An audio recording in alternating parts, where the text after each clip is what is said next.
Because she got a great ass. And you got your head all the way up it. Because she got a great ass. Good screaming, everybody. Some motherfuckers are always trying to ice skate uphill.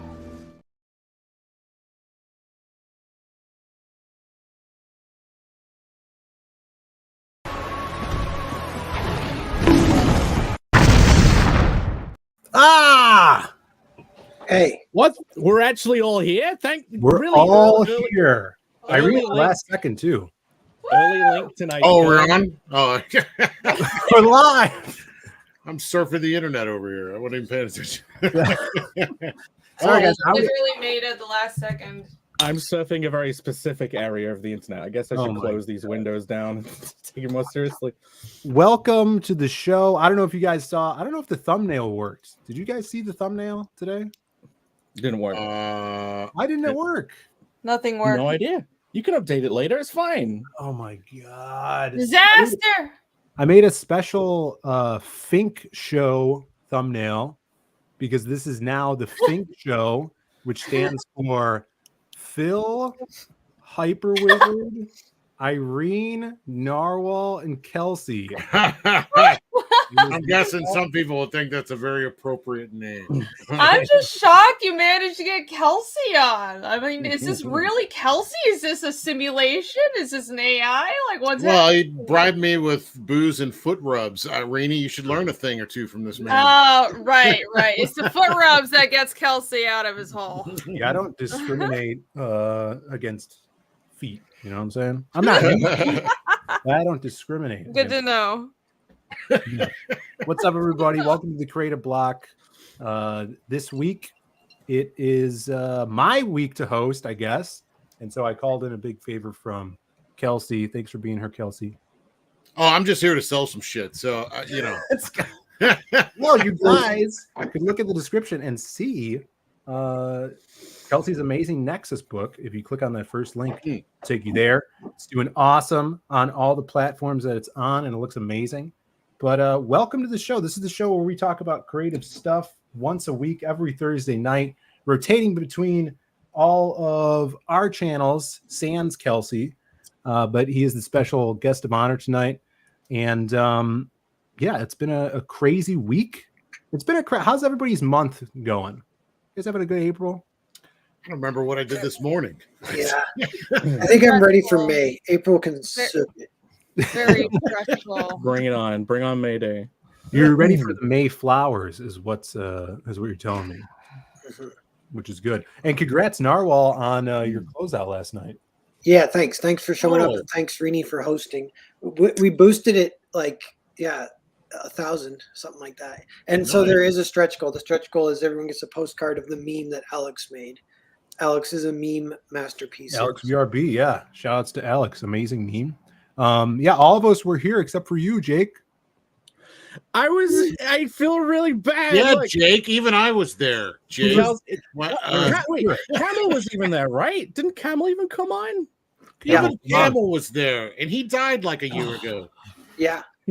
He came back from the grave one stream. I even missed Bancroft drawing Connell. I missed that stream. I wake up to him sending me the link. Knock the fuck out. Missed all the good stuff. Shame I don't have my Twitter DMs beamed to my brain yet. But yeah, when I had to bring out an extra roll of paper for it too. You missed everything. it's not enough. I need to draw it longer. It needs to be at least on several extra pages. Yeah.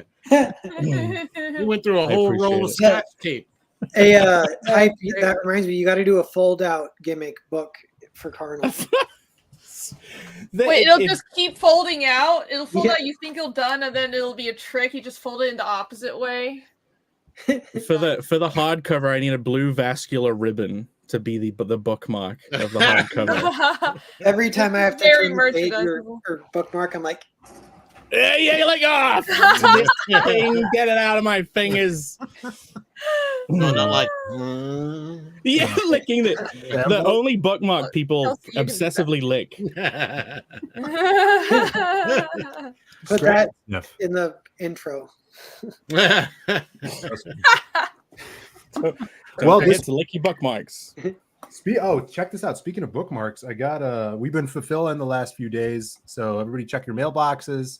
The first person to get their book and post it, Young Vaughn Coleman. Can you believe that? He posted his Lost Pages book. I can actually.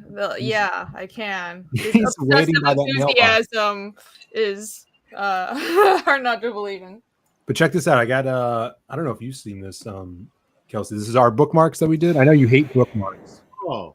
But this is you don't like bookmarks? Speaking of long blue things, tongue. Every bookmark that Comicsgate has ever produced, I think, is in a giant trash bag full of them. I got. Well, this one's coming to you. This is amazing art by Ghost House, our good buddy. Oh yeah, word.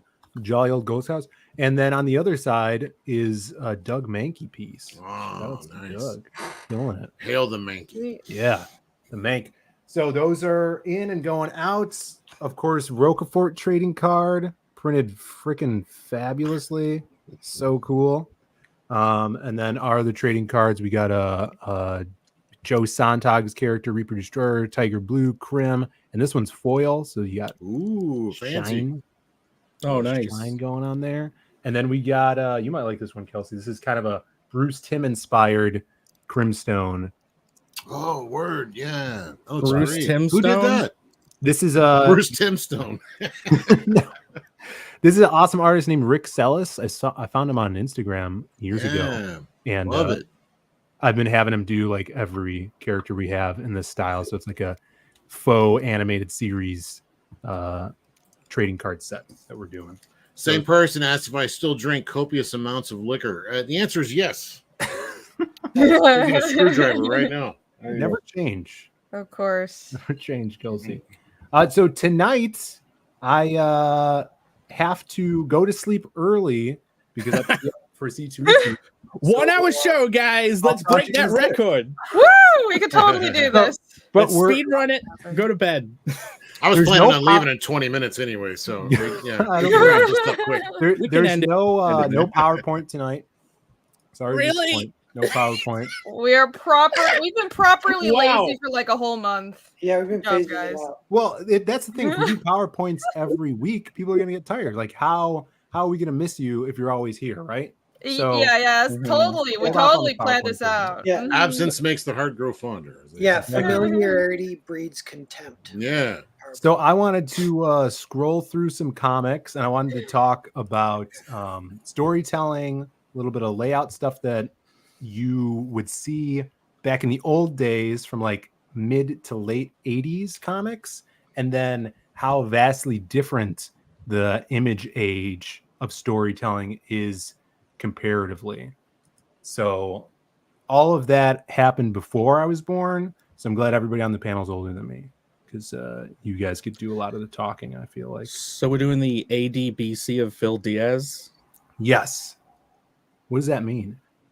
I mean, okay, This is- we're all older than you, but the only person that probably read these comics is like Kelsey. Whoa.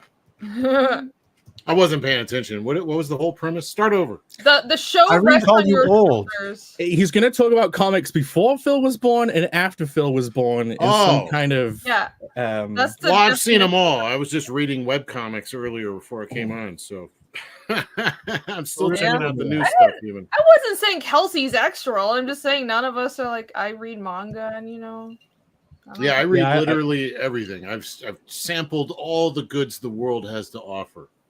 know. I conversely read nothing. You just buy Yeah, things. Jake doesn't read. I read manga. Narwhal reads movies. I like Yeah. buying things and then leaving them on a shelf. That's usually a good tactic. Let me say Great, hi to some great people in tactic. the chat. Snuggy, what's up, Snuggy? Snuggy. TC, good to see you. Vaborn as well. Henry Bemis, everybody in here. Hit that like button. If you guys are not subbed to the channel, please do so. And sub to everybody else's channel here. Kelsey has an amazing channel. I should have worked. I tagged everybody on YouTube Used to in be the good. description. So you should be able to just click in the description and go to their channel and sub. The brief stint where you were doing morning shows was awesome, Kelsey. That was, I'm thinking about bringing it back. was good. Not much going on in the morning still. There's still a little gap there, or at least that I know of. I don't know. Is there any good shows in the morning? actually, Art has been doing his morning shows a couple times a week now, which because he used to do that way back. A little competition. All right, Art. Yeah, but he doesn't have that soulful music that you always do. Yeah, well, I mean, I keep wanting to make videos. Like I got one that I want to show off all the new ways to flat, because my last video was me bitching about flatten for color, and since then I've found lots of very simple ways to flat in like Clip Studio. Photoshop's got it. So yeah, but I got too much going on. I don't want to make a damn video, so I might as well just do a live stream maybe. Kelsey, you might be the only person other than me on the stream that knows what trapping is when it comes to comics. Does anyone else know what trapping is? Trapping? It hasn't really been a thing. I haven't done trapping since like the early 2000s. That sounds terrible. Yeah, we trap the blacks. It's how it works in comics.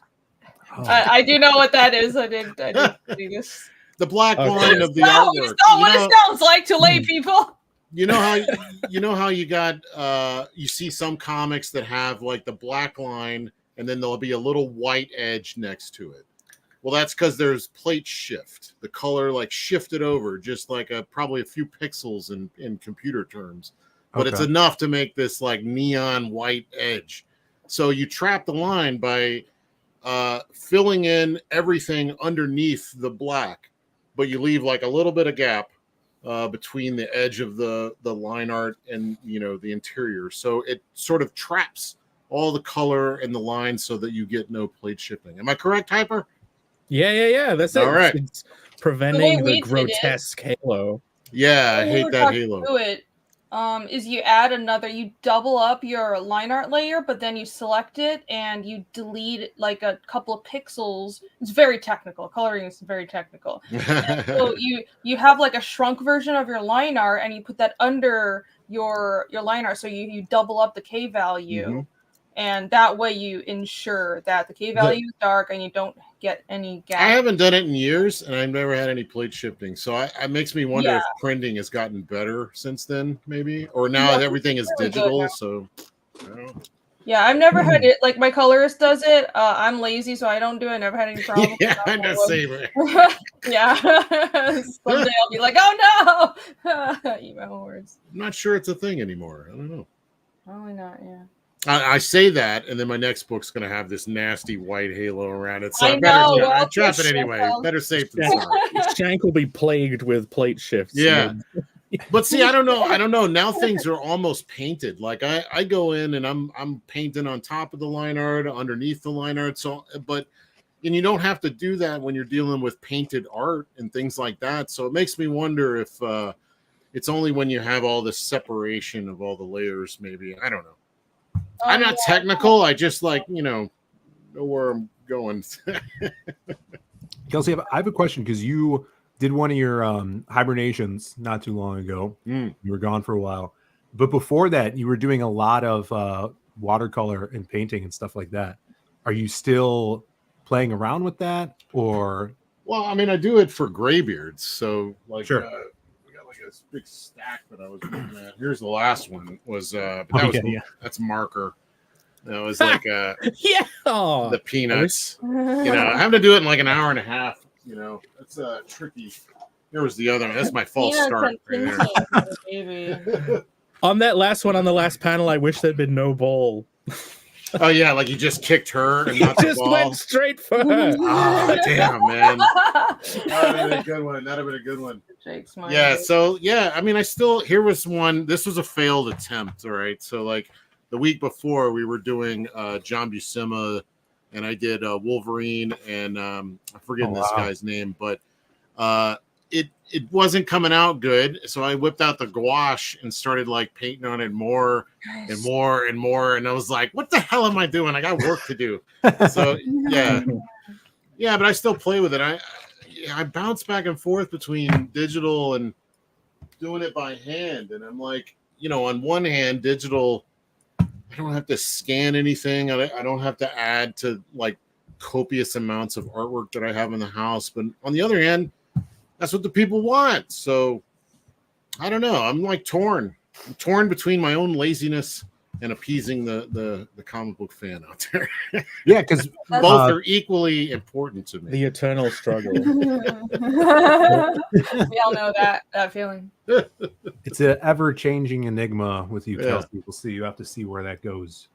Yeah, I mean, I may be like you ever see them Hong Kong artists where like they'll have the most elaborate ink work you've ever seen, and then a painted panel, like a fully painted panel.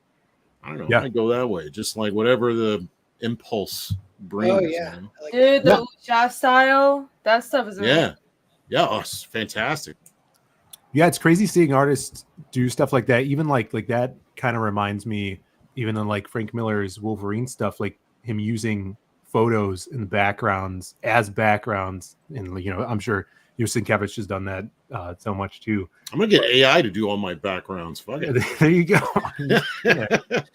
Awesome city scene. And then I just draw my character on top. Done. You could have one character. They just go to AI world, or they just have one character they meet, and it's the AI character, and it's just that character's all just cut and paste from AI images. Yeah, make it like part of the story. Yeah. I'm not using AI art. It's part of the story. It's woven in. I have to use it, right? Yeah. The character would do, guys. Let's see. A lot of people in the chat. Thank you guys for being here once again. We're gonna get into this. I'm actually pulled up some 1988 Excalibur. Are you familiar? Oh yeah. Alan Davis. Alan Davis. I heard Shelby Robertson tooting the horn of Alan Davis as he does, and says great storytelling, awesome layouts, and I wanted to take a look at that. Is this Paul Neary inking Alan Davis, or is this Mark Farmer days? Because there's a big difference. So right now I have open the first trade. First trade paperback, which has both. So this is Paul and then Mark Farmer afterwards, later in the in the book. I would believe. And I've looked at some of this stuff before, and I really liked it just because so many crazy characters, and then these like war dogs that are made of liquid metal. Yeah. Which is really cool and really solidified in my mind. But Nightcrawler, can't go wrong with Nightcrawler. Captain Britain. There's a great sequence like later on when Mark Farmer starts taking over between Captain Britain, who's got a thing with Polaris, and what's his name there, Nightcrawler and Polaris are like working out on, in like the Danger Room kind of thing version for Excalibur, and they're kind of hitting it off, and then that starts this like nasty little romantic triangle between Captain Britain, Polaris, and Nightcrawler. I always remember that for some reason. Is Captain Britain like their Poochie? You just never really hear about him. Every now and then he'll pop up or something. Like he's just a weird side character. Does he get used quite a lot? Poochie. Oh, he's like British Captain America. Yeah, he was a big deal. Just here in America. You should know, Jake. Really? Yeah, don't you know that? He's your hero. Yeah. I know. We wake up every morning with our Captain Britain bed sheets and eat our Captain Britain breakfast cereal. Oh, I forgot. You guys like hate your own country patriots. now. True. Yeah, why aren't you a patriot, Jake? Come on. I wonder why. Jake, do you know Psylocke? I've heard the name. You don't know what Is she that looks like? Okay, she is a she. I was just about to guess she's a she. She's like the hottest X-Men character. There's a lot of hot X-Men characters. Show me this Psylocke. Come on. Rogue. I much prefer a Southern lady. Rogue. I agree. I've got some nice Rogue artwork on my wall that I can't show. See? Man's got taste. You got it. No, okay. I mean, in my game Hollow Fist, Mindy obviously has the white stripe in her hair, which is obviously a nod towards Rogue. Psylocke. Yeah, this is from the card series. I actually have this card. She's all right. Paul Mounts. She used to be a white girl too, right? Right. Yes. So she's supposed to be. So in this Psylocke we're looking at now, she's Asian, right? But she's not actually Asian. She's like transracial because she's actually what's her name? Betsy Braddock. So she's Captain Britain's sister, whose mind was put into Psylocke, this Asian woman's body, and it's super convoluted. Ahead of her time. Comics, ladies and gentlemen. It's comics. My people? What? Yeah. And then she became, once Jim Lee started drawing her, super popular. I want a character whose brain's been swapped over now. That's great. Why doesn't that get used more often? Yeah, she's like a really big telepath. Like a chick. Yeah, she was definitely in like every kid's locker poster in high school back in the day. Definitely. Hey, look, we got except for that one gay kid who had Captain Britain in there. I'm just kidding. Listen, Very rare. I got it. My parents gave me as a present. I thought I might as well put it up in my locker. Your parents. But look, so you get your opening scene here. Now, keep in mind this is still Claremont writing this, so we're gonna have a lot of words on the page. And this another thing too, which is interesting to look at that newer readers not familiar with those comics will be not used to is all of the narration that's on here, and this makes me feel better about my characters never shutting the fuck up. So yeah, well, now I'm reading the old Claremont stuff, which I've talked about, and it's dense, but it's amazing for month to month storytelling. Like there's so many character moments. There's so much drama between these characters. Even the thing that stuck out in Kelsey's mind about Excalibur was the love triangle between Captain America, Polaris, and Nightcrawler. The drama of these characters. I was reading this the other day. The X-Men #1. Oh yeah, look at that great cover. Yeah, it was fun. It's funny because I haven't read Claremont stuff in so long. Yeah, and I've been like absorbing all these people saying, "Oh, Claremont's so wordy. Oh, he's verbose and verbose and blah blah blah blah blah." And I was like, "Oh man, maybe I didn't like it." Started reading that, and I was like, "Nah, this is good." Yeah, people are fucking dumb. Wait, so what's good about it then for people who do think it's too wordy? What are the positive sides? He a good writer will paint the image, in your mind, all the things that you can't see. They're going to give you tidbits of a little bit of history outside of what we're seeing. They're also going to give you things like even as simple as what the hell it smells like in the area. If they're in like a dank part of the world. So Claremont's really good at painting that in a very simplistic way. Even though he has lots of words, there's lots of story going on. Right. Yeah. The way he writes, it really feels like the artist and writer are storytelling at the same time. Right. Where I think the mindset nowadays is the artist does the heavy lifting and then someone scripts the art, after the fact. And like having a board driven show. Animation, they end up doing that a lot nowadays too. They have very board driven. The storyboard artists will end up like writing a bunch of stuff. Right. Well, I mean, that's the way they did like that X-Men, for instance. Jim Lee did the plot. I mean, they both plotted it out. They probably had a phone call going, wouldn't it be cool if this happened? Oh yeah, wouldn't it be cool if that happened? And then maybe Claremont wrote out a loose plot so that Jim Lee can go through, boom, boom, boom, boom, draw it how he wants. And Claremont goes in and dialogues it, adds all the captions and everything like that. That's Marvel style. So yeah, but what you're saying, it definitely has extra emotion to it with the narrative boxes. Because he's able to convey what is happening inside the character's head, what they're feeling, and the setting. And then it adds to everything. It's like getting more of your senses in there as if you were reading a novel or something, and then with this beautiful art too on top of that. And you can't knock it because the dude wrote X-Men for 16 years straight. I mean, somebody could describe Jake. He's a handsome, healthy man with very healthy, long glowing hair and a rich beard. But we never know what he smells like. Right. Is he down the bottle of Kelsey, I have a bath every day. I go to the bath, I lie in the bath, and I look over my layouts that I worked on in the day, and I ruminate on them in the bath. So I do not stink. At least he's got stink. His Epsom salts in there and his bath what oils. A weird thing to point out that you do every day. He was commenting. He was referring to scent. Baths are usually a thing that can remove scent.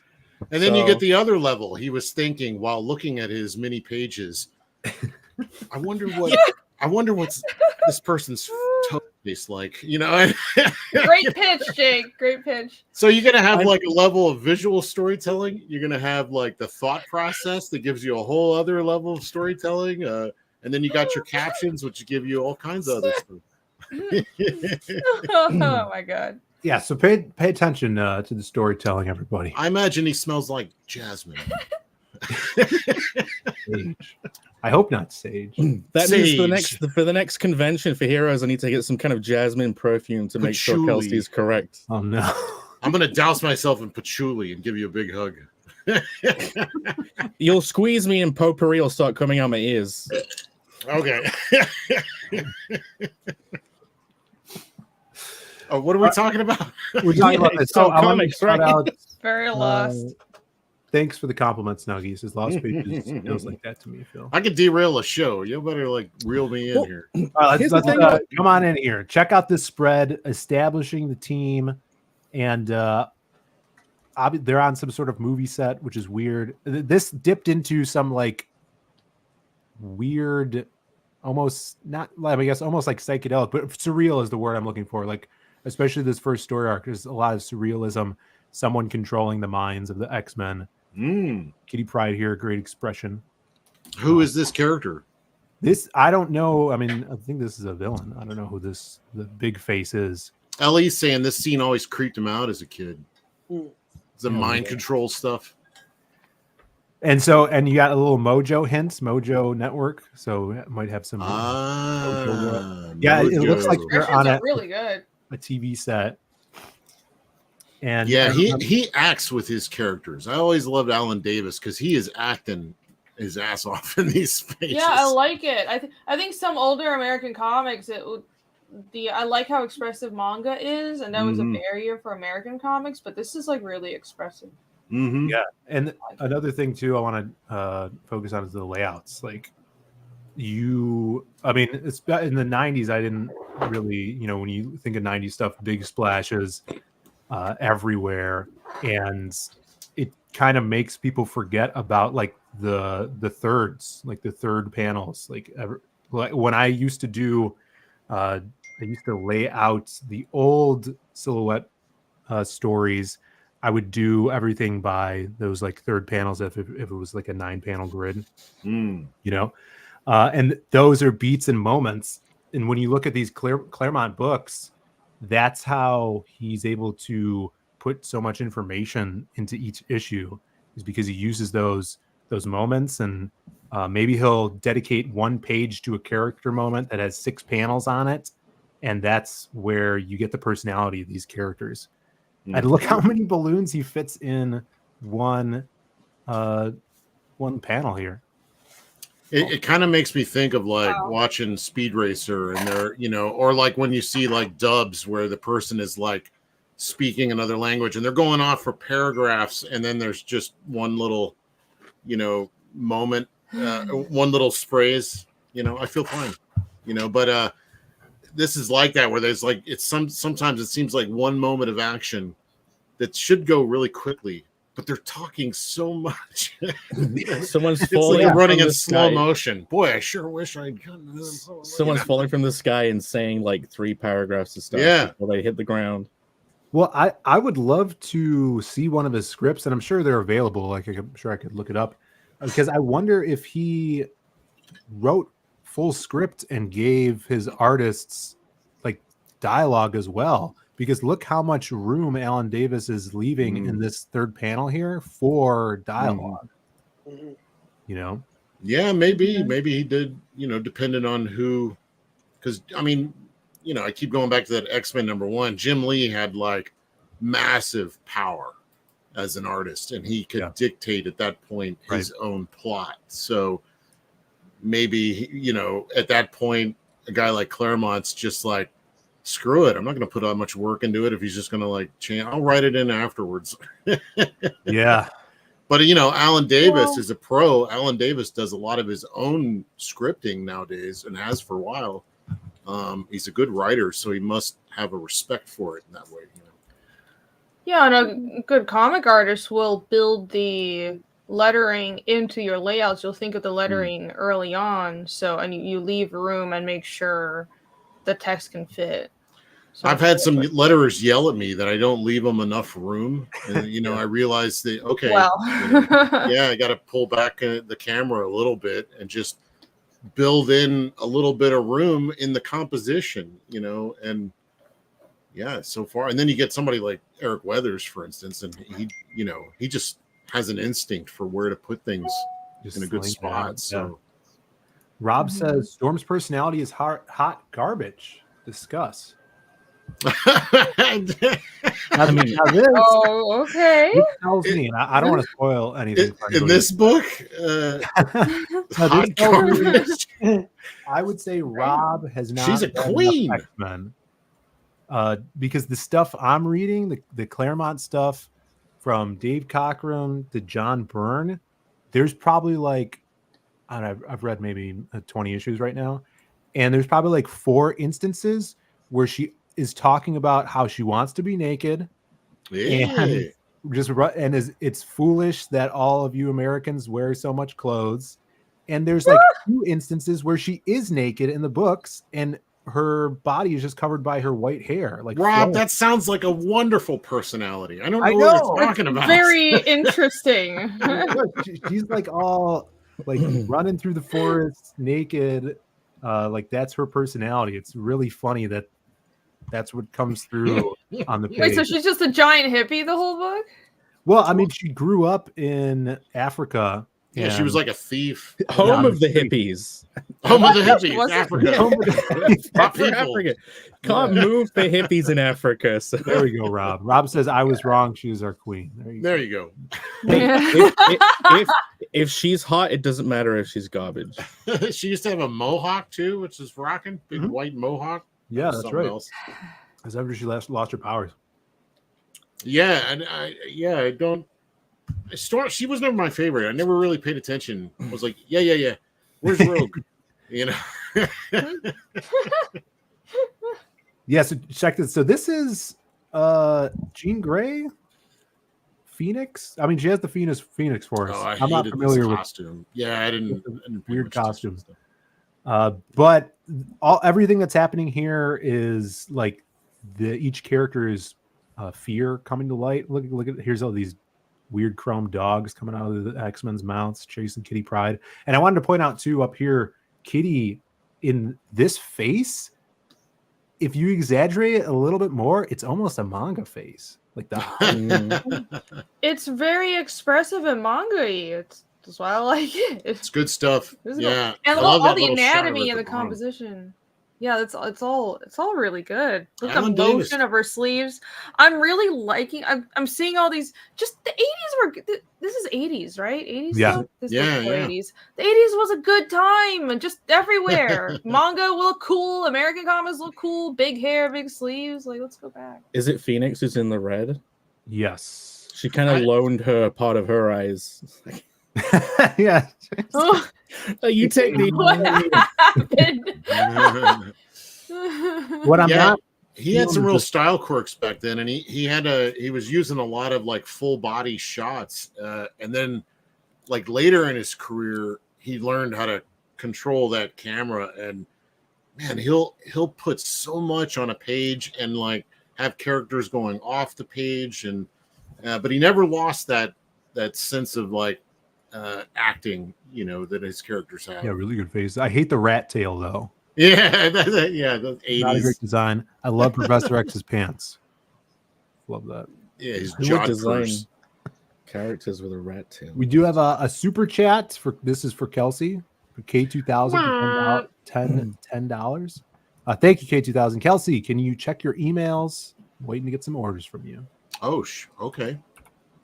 There you go. Yeah. And I have an email. I hope so. Yeah, I'll have to look into that. Thank you. Thanks for the super chat.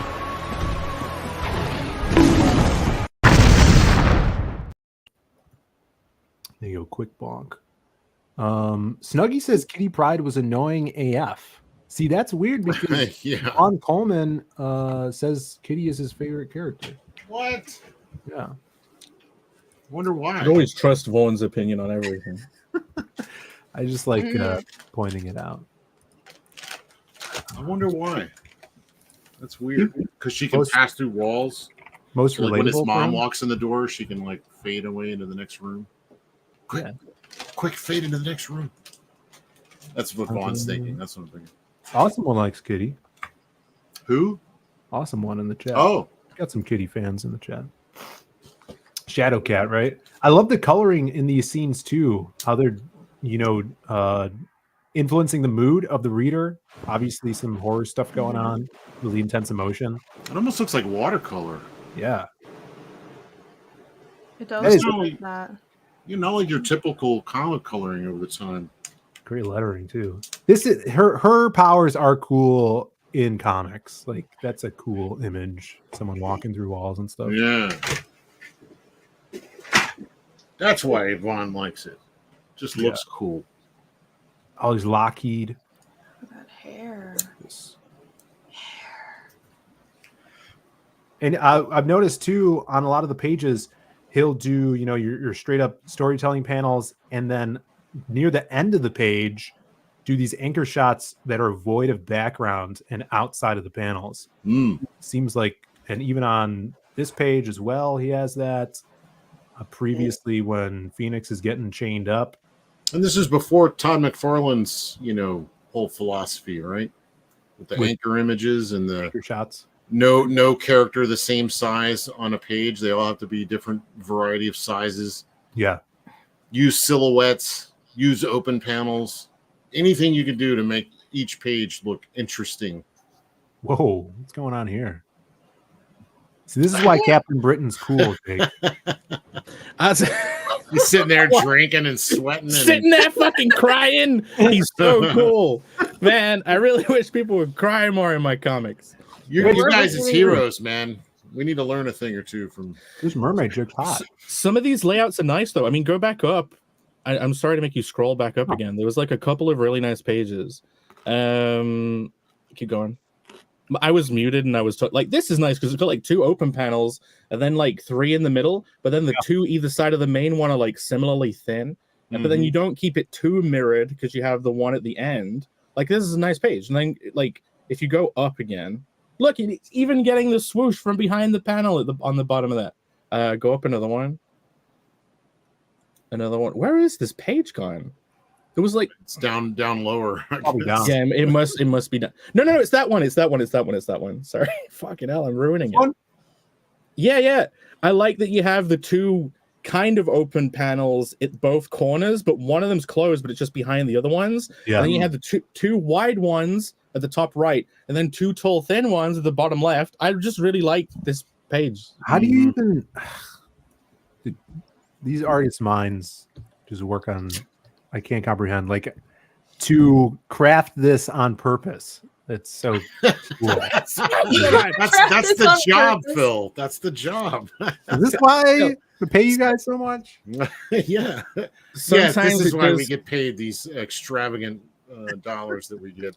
Yeah. It's some stage of making the pages, though. It does feel like you're just pushing rectangles around, and it feels like a kid playing that like match the shape wood block thing. Yeah. You know, when you put the circle in circle, it's like, how do I arrange these various rectangles to look really cool in a way that I've not done before? It's very much a completely chaotic process. Like, it's not like, oh, it just magically happens. You basically just like smack your face against the wall, and then eventually it works. But what you're saying makes sense, Jake, with like, it's all the balance of it.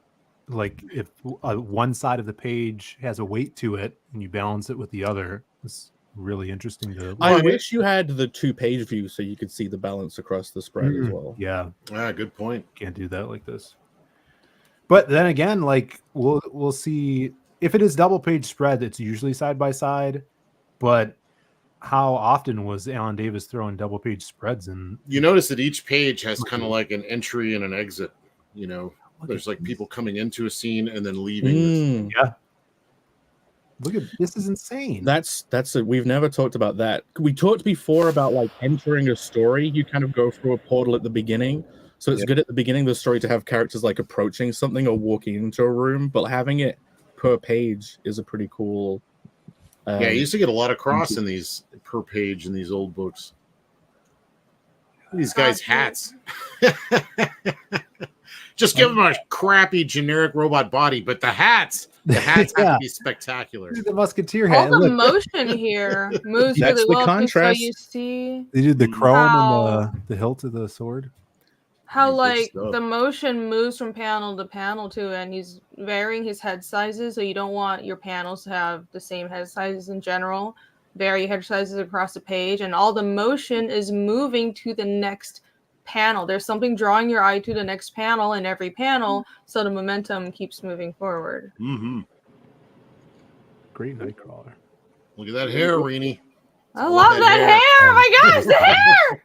Ah! See, like even on that page, they're even looking out away of the page on the last panel. Like that's the exit. Yeah. That eye line is like the exit of the page. There you go, that one. And and here the hair is the exit. Yeah. I want to read this comic. This looks cool. Yeah, it's good stuff. Yeah, I gotta get this. Look at this. I hate that character. What? Who the fuck is that? I think I've seen her at my local Walmart. Yeah, that's And what's this on his back? Or is it a woman? Echo. I've seen that too. That's her man. That's her boyfriend. Clings to her back. Yeah. Feeder and wife. Here, I'll be right back. So odd.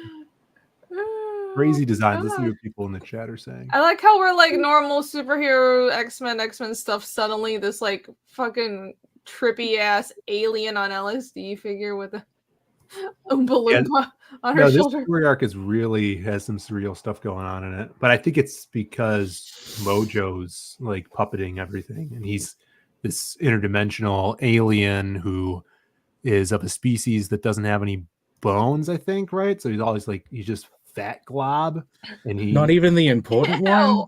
No, yeah, he's just this fat glob. You don't know what Mojo looks like, and he crawls around in a spider mech. Mojo X-Men. He's pretty great. The only Mojo I know is Mojo Jojo.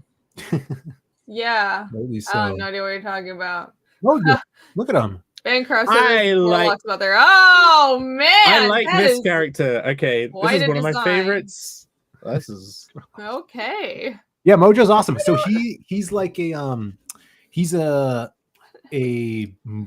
television producer that his whole planet Mojo World worships television, and he gets power from ratings and views. So he pulls the X-Men into his dimension and puts them through like crazy challenges to broadcast to his viewers, so he gets power. I mean, that's how real television works. This is so cool. Why don't we have this guy instead of fucking MODOK? Like, if we're gonna have a legless.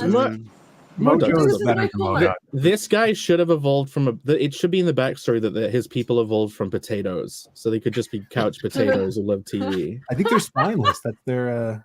That's how they explain it. This is obviously post Jedi, right? You know, got to get a Jabba the Hutt in there. Yeah.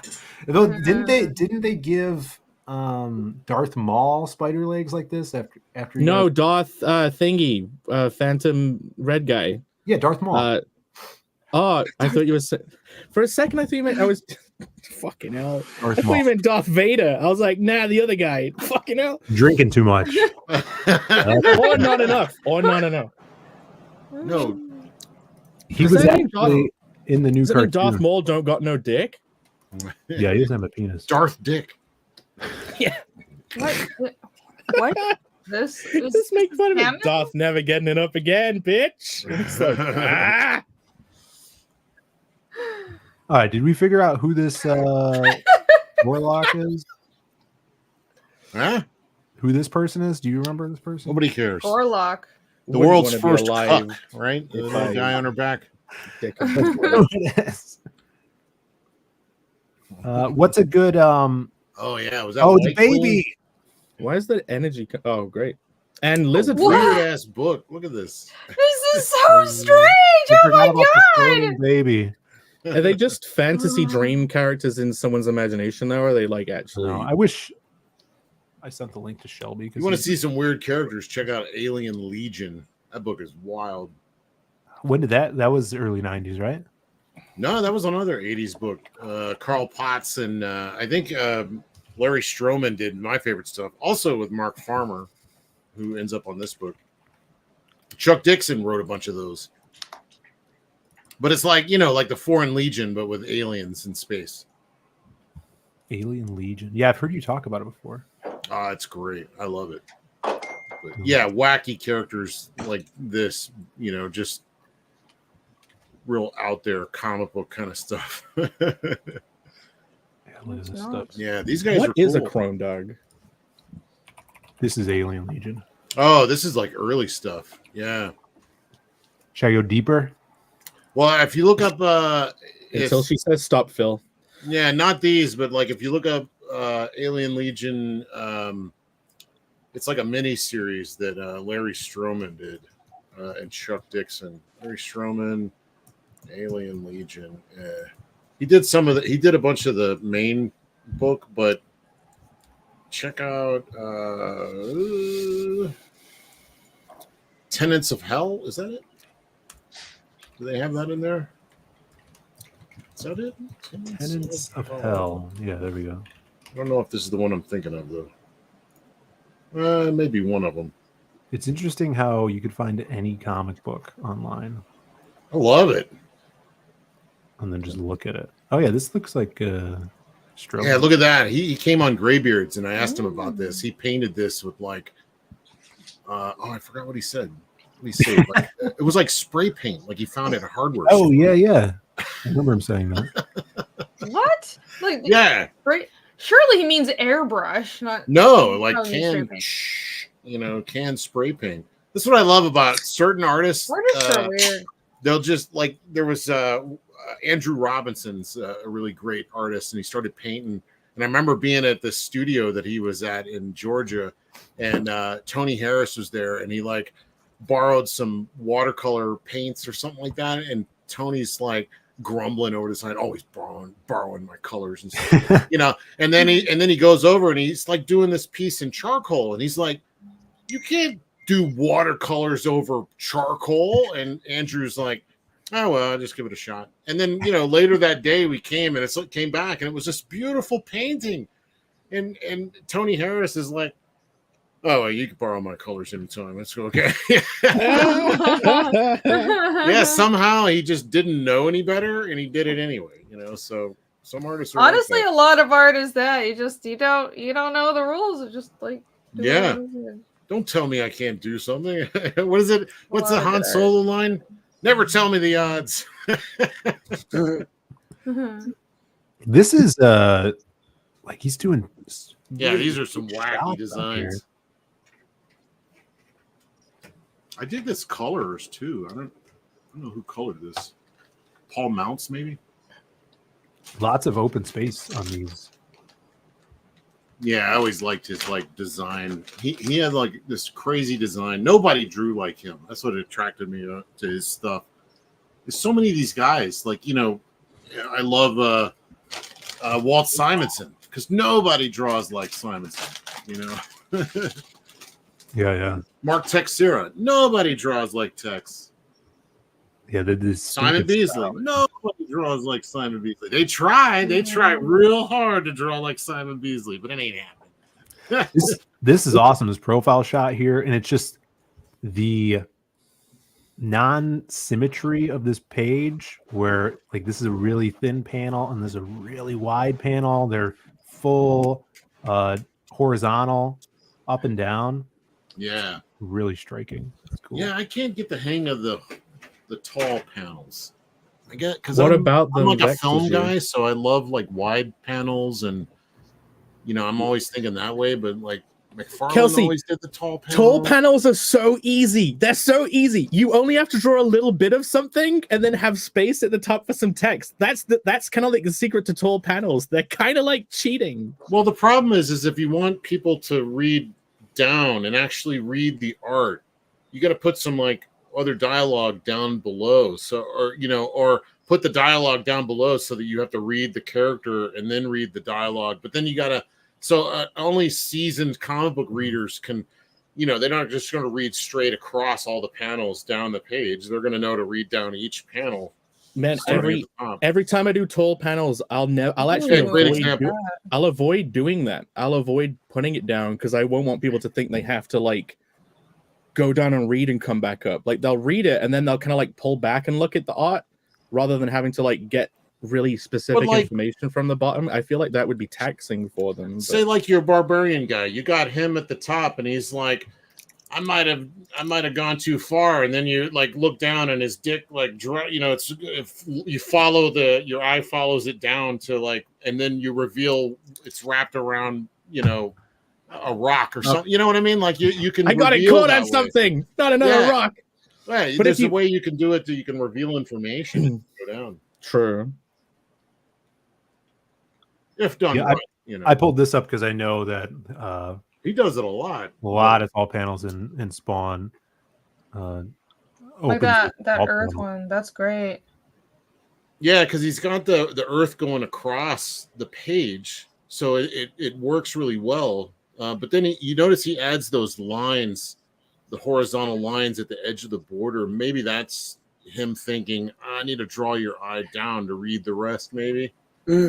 I could see that.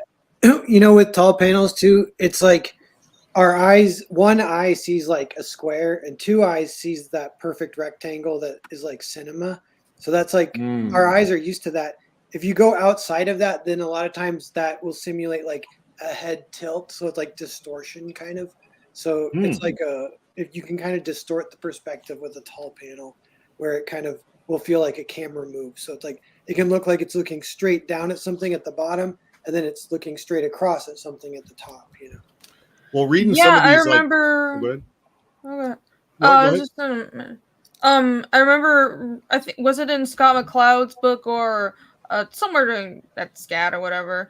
We were told that panels that reach across page, narrow panels, whether they're horizontal or vertical, they essentially slow down time, but in different ways. So vertical panels, just like the effect that Narval mentioned, it almost makes the reader take their time, but there's a sense of motion, so it's falling because your mind naturally will read that shape as there's more motion and it's vertical. But if it's horizontal, your mind reads that as it's at rest, it's lying down. So you stop and look at that long panel, but it's at rest, so it's a calmer feeling. So you can play around with how you want to emote a scene depending on your panel shape.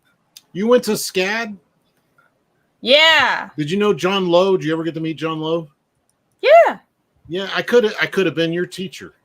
Oh my God! You almost taught a SCAD? Almost. That would have been wild. Oh, that would have been weird. wild. Yeah. I went to Atlanta though. I was Nolan and Sean Crystal's student.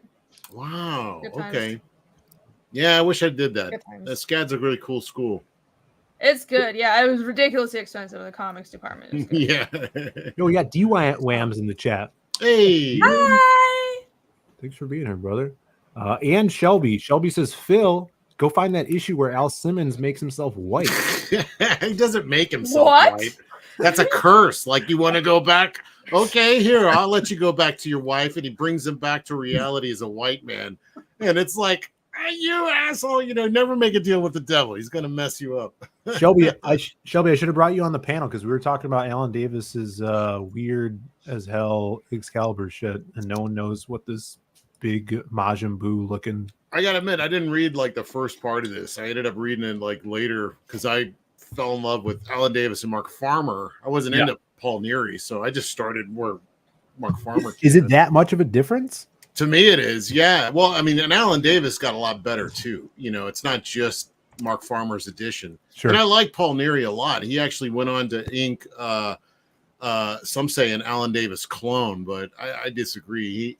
He was really something else. But Brian Hitch, his early stuff, which is very influenced by Alan Davis, but he definitely went his own way once he found photographs. Yeah, that's right. See, Jake, this is why Captain Britain is cool.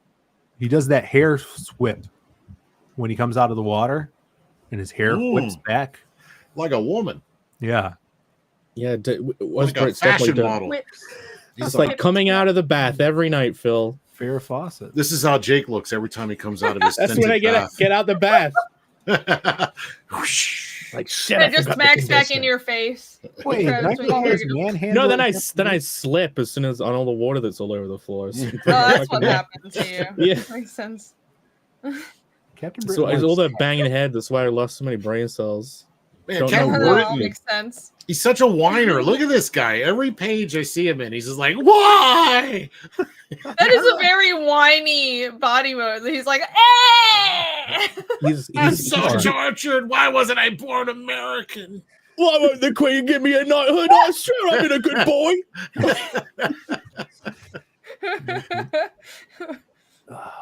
Yeah, this character. Ugh. Yeah, all through this too, man. What else? Hey, he's not exactly the physical embodiment of the stiff upper lip, is he? No. Keep calm and stop freaking out. More like a limp noodle. Jay Ryan says, my Alan Davis senses were tingling. Now I see why. Yeah. We're actually jumping back to Todd McFarlane. And I wanted to point this page out because I've always loved this page. It reminds me of sweet. like Steve Bissette layouts on Swamp Thing. He would do these like tilted falling panels to convey uneasiness and like lead you into horror. Bissette's a guy who's not about the 9-panel grid at all. He's wanting to explode it any chance he gets. So yeah, he's definitely a one to look at. Much like McFarlane. And even the Spawn like eyes floating here reminds me of some old Swamp Thing stuff too. And then the hourglass shattering, that's super cool. Very metaphysical page here. Yeah, you're kind of like making element? What? Is that a diegetic element or a metaphorical one, the hourglass? That's a good question, actually. Probably metaphorical. Well, metaphorical, yeah, because he's got a time limit, and he's explaining the kind of whole premise of the character here. So, and that's the number. Each issue has this countdown that happens. So he's back on Earth as now he's spawned. He's been reborn, and it starts at 999. I don't know how faithful he was to counting down, like if that was that accurate. I think they No, you dropped should- that just- for a while. They just forgot about it. Okay. They could make a lot of tension by keeping the time ticking down slow while loads of stuff is happening in between as well. I think it was like his power level, right? His power was running Oh, out. that's what it is. It was Every kinda time he like- uses his power, he gets closer to hell. That kind of thing. Yeah. Oh, okay. Okay. Yeah. And like if it runs out, then Malboja has his sword. I love Sam and Twitch, man. I wanted to do the Sam and Twitch comics so bad, and Yeah. I did some sketches, and yeah, just that's about as far as I went. I'm gonna see how many more times he uses these long panels. These are really cool. I mean, very 90s. The scratchy borders totally I define. see that. the influence on your work. Yeah, I Yeah, like this is very I like 90s. that stuff in Yeah. there. You still see that like throughout Shelby stuff with 94 because it's based on those 90s comics. So that Yeah. paneling is really cool. There's a part of me that just loves this stuff. And I know that's because this is when I was really starting to get interested in comics. So like Liefeld, Jim Lee, all the Image guys, just, I don't know. Maybe it's that nostalgia thing. I like to think that I'm not given into nostalgia that often. But when I see this stuff, I'm just like, yeah, that's good. That's good squishy, like. What always when I looked through this, these like bubble things was weirded me out. I was like, is he drunk or something? Yeah, he's just out of his mind, I guess. I wonder where he got that. I guess It's just like That's trippy as shit. Oh Yeah. my god. he's obviously that whole page. obviously doing the webbing like he used to do for Spider-Man. But Yeah, I mean, the abstract quality of this, he's dealing with like, the page as emotion, like Yeah. what the symbolizing like what the character, is torment. I guess what are those spider webs or like maybe he's all Cobwebs. Yeah, I don't spider know. webs. That could be just a holdover from Spider-Man. Well, yeah. Well, he would do that in his Spider-Man run. Yeah. For the panels. I'm still kind of like, I mean, I'm still stuck bouncing back and forth between like breaking all the panel borders and stuff like these old 90s comics. But then again, I love like Otomo in Akira and that rigidness where it exists within the panel and nowhere else, and you're watching this little movie unfold in these little panels, much like the old school guys as well. They never went full bleed, it always existed in that inner set of panels. I don't know. No, I think we should use it all, like whichever is most appropriate for what you're trying to achieve on the page, I guess. I in the story. agree. I think having every tool in your toolbox and using it is the best. But you have some guys that are total don't break those rules.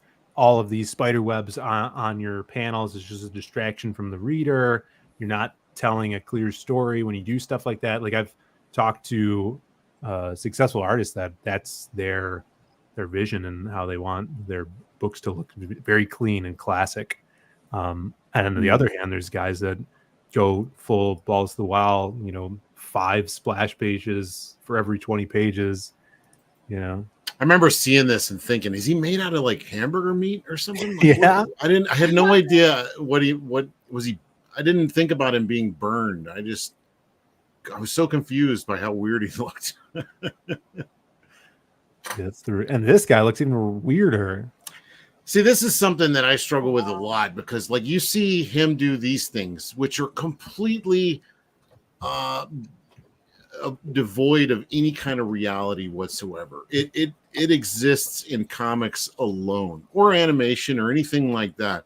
Yeah. And I have always been sort of rigid, in that I wanted to have a feeling of reality. I guess because I was always interested in movies and making movies and things like that. So there always is like this plausible deniability that I'm trying to get across, where it could be possible, that kind of thing. So, but when you see that, he's just like, screw it. I'm just going to draw the craziest, coolest thing I can on the page and not worry about whether or not it's logical. you know. So I think there's something to be said for that, especially like when when comics were for kids, when all of us were young and we're looking at comics for the first time, and it's like we don't know shit from Shinola. That's it. Crazy. Look at that. Want that on my skateboard. I wonder what Kelsey would think of the 3 panels we had last week, if he'd ever used them, because they were not completely non-diegetic. You know what I mean? Oh yeah, like just like montage fight scene stuff as a panel. Yeah, like Kelsey, in your own work, would you put like several copies of the same character doing a bunch of different stuff, but it's in the same panel like a montage? I have done that. Sometimes it's cool. I don't know. Lately, I've been interested in storytelling where each panel represents a different space of time, and your mind fills in the motion in between. But then again, sometimes I've seen, like one for instance is coming up of Travis Charest in Meta Barons had this little fight scene where it's just this. He didn't even have panels. It was just like characters doing a fight scene, like bump, bump, bump, bump, bump, moving the sword or staff or whatever. And I don't know. Sometimes it's cool, I guess. Is that what you're talking about? Yeah, no, we had 3 panels. It was like the montage one. Then we had the hypothetical, where if characters are talking about something, it'll be in the panel behind them, the thing they're talking about. Oh, that's interesting. Or the place. And they could be thinking about, like, even suggesting something like a hypothetical, not even a flashback. And then I think I can't remember what the third one was. That's gonna be cool because you can actually use that as an unreliable narrator kind of thing, where the character is talking to another character and they're telling what happened, but in the image in the background, you're seeing the reality of the situation is nothing like they're presenting. So you're seeing that they're lying. You can use that in a really interesting way. Oh, then we had the diegetic montage, which is you see a bunch of moments that have happened in a sequence, but they're laid out, say, like on a pinboard, like putting together a murder, but that pinboard doesn't actually exist. It's just a framing device for the events. Oh, that's cool. Yeah, why not? You know what? Bill Sienkiewicz is like one of those types where you don't know what you're seeing, is really like he'll have staples like holding panels together and things like that. And that kind of represents that this character's mind is just barely hanging on, with staples and tape.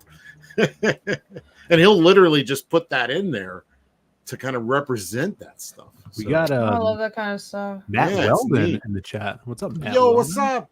Hello. Yeah. Remember how I think do you guys feel this where sometimes before formal training, if you guys have had any part of me almost regrets having like formal art training in a way, because you think more outside the box in those ways where you don't care about the rules, you don't really care about it has to be in a safe zone, even though that's really important, but you think about all like what Paul's just saying, just like using staples and non-diegetic story elements, and that's really creative. And I remember being a kid, and those were the kinds of comics that I was like, this is so cool. I remember there's a mangaka called Oguraito. Stories makes no sense, but the art is amazing, and the paneling just mind-blowing. It's just like he has this manga about roller skating, and it's like they're just roller skating, the warping time, defeating like the giant. Sounds like Great's book.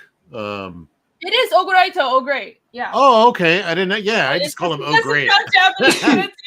That book is insane because they're doing what you're talking about, where they do a cool move and then this like eagle will show up out of nowhere. I know they like summon demons with their rollerblades, and it's and the story makes no sense, but it looks so cool. But it's just visual representation of how you should feel. Like it should feel like a flaming eagle coming out of the sky and burning everything up. That's how cool this move was.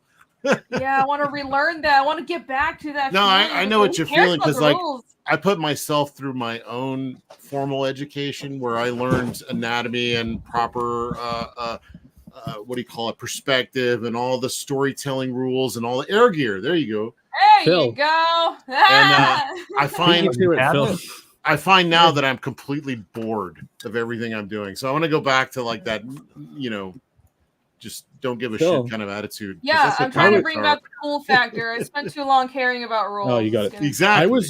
I was untrainable in college in art school, so I mean, look how just that where he different goes into issue? like sketchy mode, you know. That's like illustrating some state of mind that the character's in at that moment. manga. Kelsey, you know, there's a animator on YouTube. Shoot, now I can't think of what it's called, but he animated. He gets like millions of views, but it was Mario and Luigi going to the Academy Awards, and it's so funny. But I was watching it, and like he'll switch in randomly into rotoscoping, and then he'll switch to like paper cutout, and then he'll switch to cartoony, then realistic, and every shot is different, but your brain puts it all together, and you don't skip a beat. I was like, man, I didn't know you could do that, and it doesn't it's not a negative, it's a positive. So that got me thinking about comics. I'm like, yeah, you could definitely change the style every single panel, and it won't affect the storytelling negatively. Chad Townsend just sent me this like webtoon, and I read through it. And he was like, I think it had 3D backgrounds or something, and he was like, it doesn't look bad at all. And I read through it, and I'm like, I didn't even notice the backgrounds. I was so into like what was happening that it just didn't even matter how it was drawn, really. Yeah, that's good story. That page, it was that fun. motion is so cool. Yeah, the jackets are really cool. I have a question there, though. Would you rather have this face, or Shelby actually found me the moment when he did turn into a? It looks like Vaughn. This is when Spawn turned into Vaughn. Vaughn, I'm a black man. Not again. His face is all janky though. Like, why does he have one bigger eye? Or whatever. That's just his poor drawing ability. Yeah. Quit making fun of him, Rini. He's trying the I best he can. can't help it. He's only sold millions of these comics. He's doing the best he can. I mean, good for him. Look at that hair. California beach bum, and all of the hair colors. Why blonde? Just to dig it in a little bit. The worst color of them all. Yeah. Oh my God. Just to make it even worse for you, pal. Now go say hi to your wife. With paper feet as well. Yeah, he had those crazy feet. What? Look, scroll down, Phil. Look at his feet. Here. Look at those feet. Poke your eyes out with those fucking feet. What is what? Nobody cared. You see, this is like what Jake was talking about. You're just reading the top of the panel. Nobody read down to the bottom. No, that magical boy panel to the left, though. There is actually a theory about that unimportant elements give them a lower level of detail because there's no point in putting effort into them. Like, because people don't look at them, they can almost be distracting if you don't put less detail in them. I've seen artists draw like the most ornate shoes I've ever seen, and I'll look at those shoes for like half an hour. Hold on. Never the story. Ornate was the word of the day. That was the magic word. He did it. He said it. Now we have to read Caleb Reynolds' super chat says, "Do the thing," and I think the thing he's talking about is the bonk. And I have to apologize. Oh, torture! But I'm a Emergency. slave to the dollar.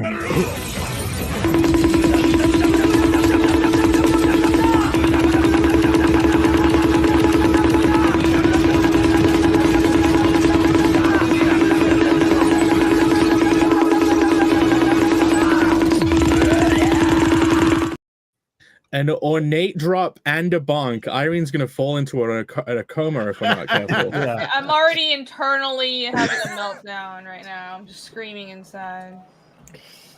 Thanks, I just guys. unplugged my headphones. Yeah, you got to fight back with screeching. Nah. There you go, Mike Kuhn cutting her off, saving us all, dying for our sins.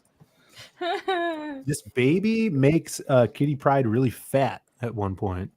So. I don't know. I don't know what this baby is. What is happening? Fat. Scroll into her face. Can you zoom into that like Muppet face? I love a good Muppet Oh my face. God. This is so much fun. Why didn't people show me this kind of American comics when they're trying to get me into this shit? Oh no! Yeah, show me the obese character. No, it's just fun, like the weird bulbous baby, all kinds of His face, baby's stuff. face That's is even awesome. more hilarious. Whenever American style Holy draws oh my like god! cartoony Look fat up- characters, it always looks extra creepy. Look up that fat guy from Paprika. Kitty Pryde's face there looks exactly Oh like yeah, that you're right. Paprika. Yeah, look at that face. That was The perfect. fat guy from Paprika looks just like that. Yeah. It's awesome. You think this is why Vaughn I likes love- Kitty Pryde so much? Yes, that's Yeah. that panel? one specific thing. Definitely, Phil. Admiral Wacka says Kitty wide. Nice one. Wide. There This you is go. wild. Vaughn keeps a cutout of that panel in his wallet. What's another good 90s example of Here, share not my screen. Let's classic see. storytelling? Oh, what's this? Here it Oh, look is. at that drawing. That's Oh, right. look, it's the same. look, look at this face right here. I Yeah. swear there's a panel somewhere where it's from the exact same angle. Yeah, Ew. there's Kitty Pryde. I probably shouldn't scroll through these just in case. Whoa! Whoa! No. Yeah, this movie gets a little weird. It's a good film though. This was the original Inception. If people are wondering, go watch Paprika. True. I've only seen what is it? Blue. I love Satoshi Kon. Perfect Blue. So good. Perfect Blue. Yeah, my girlfriend yeah, watched his. Oh yeah. Tokyo It's, Godfathers is Perfect Blue is fantastic. good. That's his comedy. That's really good too. I think Paprika probably is my favorite, but Perfect Blue is also really good. He's got he uses the medium of animation and blends reality and illusions in all his movies. It's kind of his thing. So I like that kind of visual style he has. He was taken too soon, man. He was one of my faves. He and Koji Morimoto did this anime of memories from Otomo, where they go to this space station. Oh, it's just so good. That was so good, man. So Well, sick. now that He drew manga too. we've been Yeah, he talking, did. I got all of it. I tracked every single scrap of Koji or Satoshi Kon I could find. was Paprika an anime first? It was a yeah. book. No. it Paprika wasn't- wasn't a book, even though he storyboarded every frame of that. But he did this one about these kids in a small town that find this mermaid egg. That's a great one. I don't remember what that one's called. Then he did this one called Seraphim with the guy that did Ghost in the Shell. I forget that guy's name. He did the one with the dog soldiers too. What the hell was that called? I don't remember his name. Shiro? No. Well, I mean, Shiro created Ghost in the Shell. But... Yeah. Paprika was a book. It's a Japanese language novel. Oh, it's okay. I thought you meant it was a adaptation? manga that he did. Yeah, No, yeah. it wasn't a manga. Yeah. Did he write the book or was it like an adaptation? It was an adaptation, but I think he changed a lot of stuff from what I don't know. I didn't read the actual book, but yeah, he drew some original manga too, and all that stuff is really The trippy. manga he did with Otomo called World Apartment Horror. He did this one segment where this guy who's kind of slimy and he works for a real estate agent, and there's this old crappy house that's in the middle of these shiny new towers, and they need that land, so they send him in there to make a fuss and to devalue everybody leave, and it turns out that they make him want to go crazy because there's just all kinds of wacky stuff going on in this house. So that's one of my favorite all-time things ever. World Apartment Horror by Satoshi Kon. I think it's one of the best pieces of media ever created. It's so fun. When you read his stuff, you notice how influenced he is by Otomo, definitely, because it's all trippy and not just trippy, but a lot of some psychic stuff. It's all very psychological. And so read good. Opus that comes across as well. Yeah, I got that too. That's unfinished, I don't unfortunately. remember where mine But went. still Yeah, rocks. yeah. Still rocks. Seraphim. Bunch of numbers. It was like Seraphim something 09 blah blah blah blah. I should have like all of this. I don't have right that here. one. Could be in the bathroom. Okay, I got a Dream Fossil. That's like a series of short stories he did. Oh, what? I didn't even have that. Oh, yeah, I got it all in. Yeah, can you send that to me? Just give me those. All of it. Yeah. Kelsey's got the long hair again. When I drew the picture of Kelsey in the background, he just shaved his head. I guess his hair's just grown into the artwork accurate hair. Don't cut it. I did it just for this show. I grew it this afternoon just for this show. Yeah. That's the Storm in the new X-Men show. She has a mohawk, and then she gets her powers back, and then all of a sudden her hair grows when she like gets powers again. She has this really long hair. That's me. There you go. I'm just like Storm. Always wants great to be rap, long hair just like Storm. gives you superpowers. Okay. Hot garbage personality. Hot with a hot garbage personality. Hot Come on. Now that's a callback. He always wants to be naked, which and in some panels is naked. Yeah, only covered by his hair. It's so hot in here right now. I wish I was naked. In fact, oh no, God. We've been talking about storytelling, and if you guys want to dive deeper on Kelsey's storytelling, then I would implore you to back Nexus. Nexus Scourge. Nexus Scourge on all the platforms you want them to be on. Well, this is the wonderful Mike Barron, the legendary Mike Barron writer. This is his creation. This is an independent comic book character that's been around since the 80s. There's tons of stories, and it's my great pleasure to contribute to this legacy, of course. Look at all this. Now, do you... that opening. We could probably guess you're not going to use a full vertical panel. Now I kind of want to, you know. Actually, I'm always looking for like how to, but it just never fits. I use a little bit of one right there. Oh, that's a short one. It's a shorty. But I love this, like this open. I don't know if this is the opening of the story, but onto this page here, very cinematic. You know, the story beat, storytelling here from these horizontal panels. That planetoid getting engulfed by this darkness, and then into the darkness, and the speck there, and that speck is Nexus. Is really, really cool. And then at the last panel, they're in a complete darkness. Like it's no more stars, no more. Yeah, foreboding.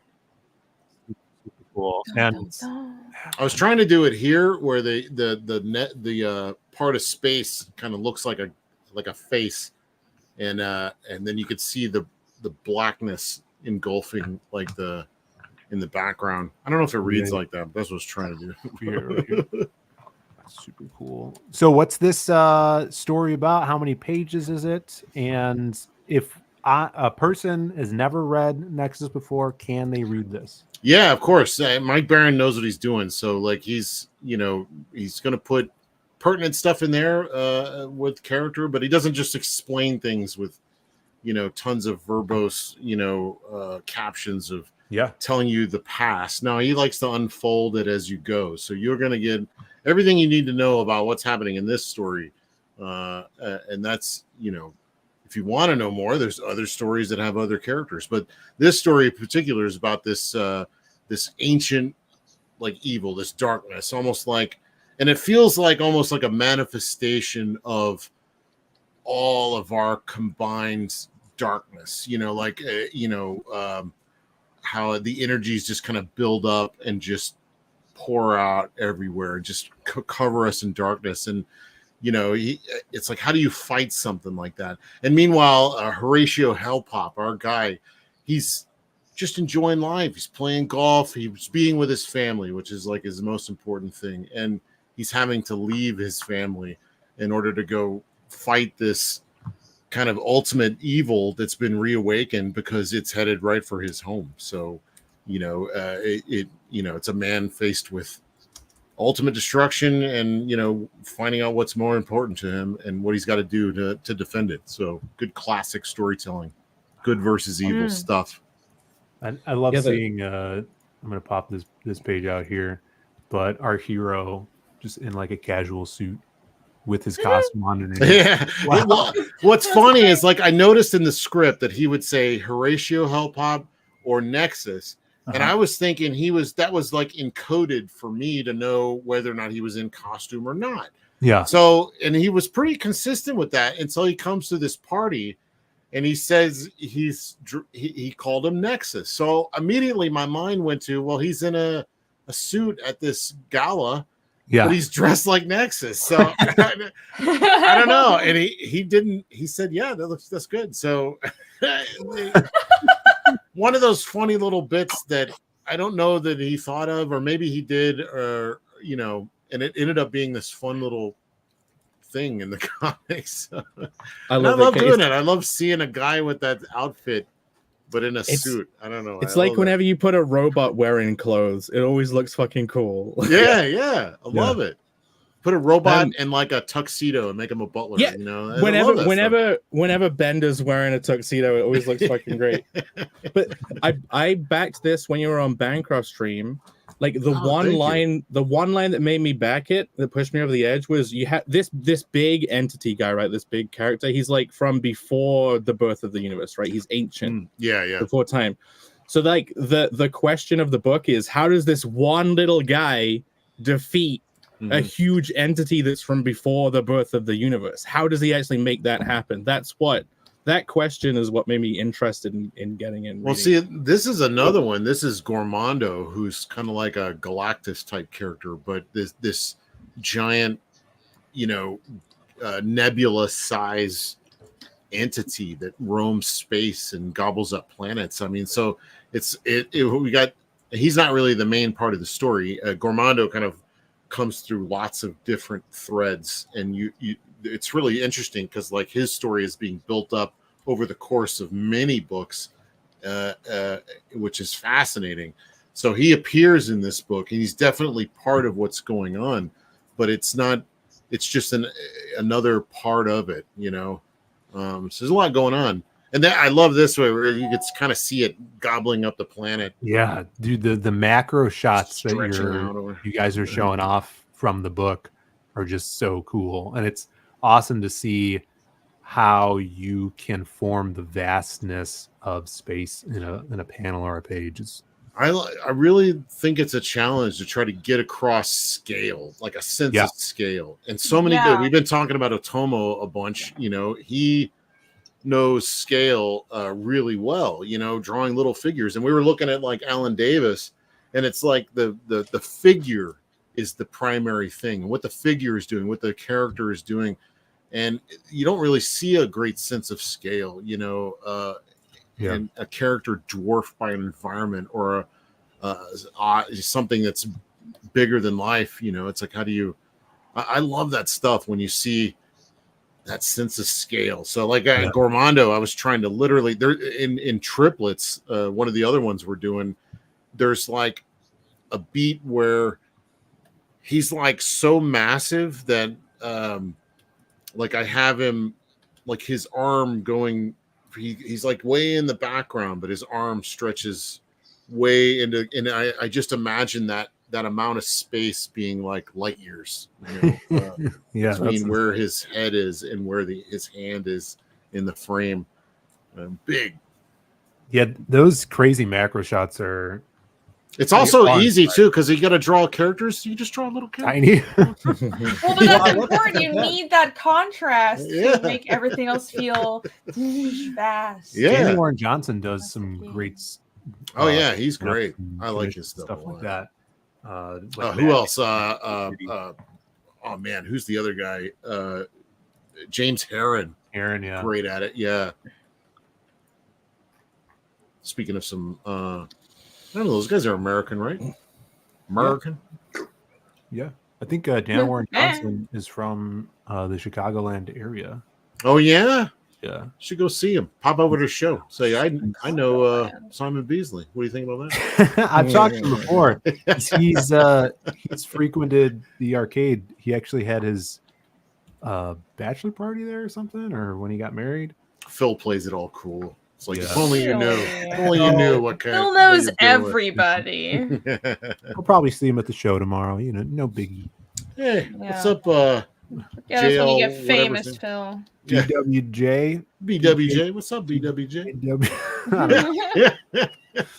But everybody go back this. The link is in the description. If we have some mods in the chat, I see you guys are dropping the Fund My Comic link. You can also drop just this site, Mike Barron's site. What's that? BarronComics.com. And you can get any of his other stuff too, like what's he been doing? Lone Star? No, that's Mike's thing. Lone Star, Florida Man. Wrong book. I'm terrible at this. I'm gonna get slapped around for this later, I'm sure. Florida Man. And there's many other books. There you go. All right. Is there any other 90s title that is very 90s? Night Thrasher is pretty damn 90s.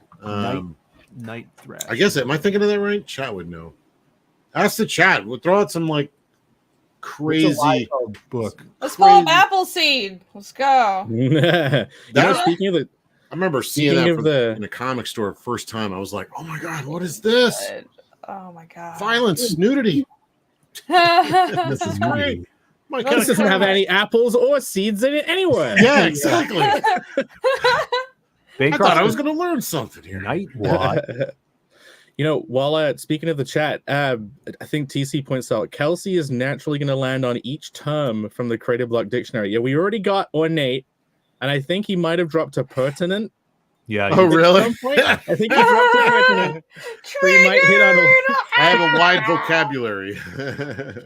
Trigger. I know cuss words in like 9 different languages. Say them The first thing you right learn, now, though, it really is. loud. No, I shouldn't. I get demonetized. YouTube knows. Emphasis on the slurs. All right, this is Night Watch from 1994. Is this what I'm thinking of? No, no, this is not it. But this is definitely pretty damn 90s. Look at that. This is I've never seen this. Probably a few months ago, I've heard about this. This is like Marvel's Spawn, right? I have no idea. In fact, this is not at all what I was thinking. So now I don't know if I've ever seen this. It's actually kind of cool looking. I think Look at those bat wings. I don't know if I've ever seen this. This written is by funny. Terry. Who's this guy? Ron Lim breakdowns. Terry Bancroft says he has this. Kavanaugh. Al Milgram finishes. Oh, okay. Is a breakdown a layout? Mm-hmm. Basically, yeah, loose layouts. I know they would have people just layouts back then. I thought it was always pencils and. Well, I mean, I worked with Keith Giffen, who that's how he writes, but like I think it was like J.M. DeMatteis or somebody like that, and him wrote the script together, and then he did layouts for it. So I was able to kind of see like his layouts for how to do it. And, oh man, that makes it so much easier. Man, layouts is like the hardest part of the process. Oh, it's my favorite. Oh, no, expensive. Like if you've been there doing layouts all day, you feel more exhausted than any of the other tasks. Because you're writing so much fucking work. Essentially, you're writing. You know. Well, it's problem solving nonstop. Mm-hmm.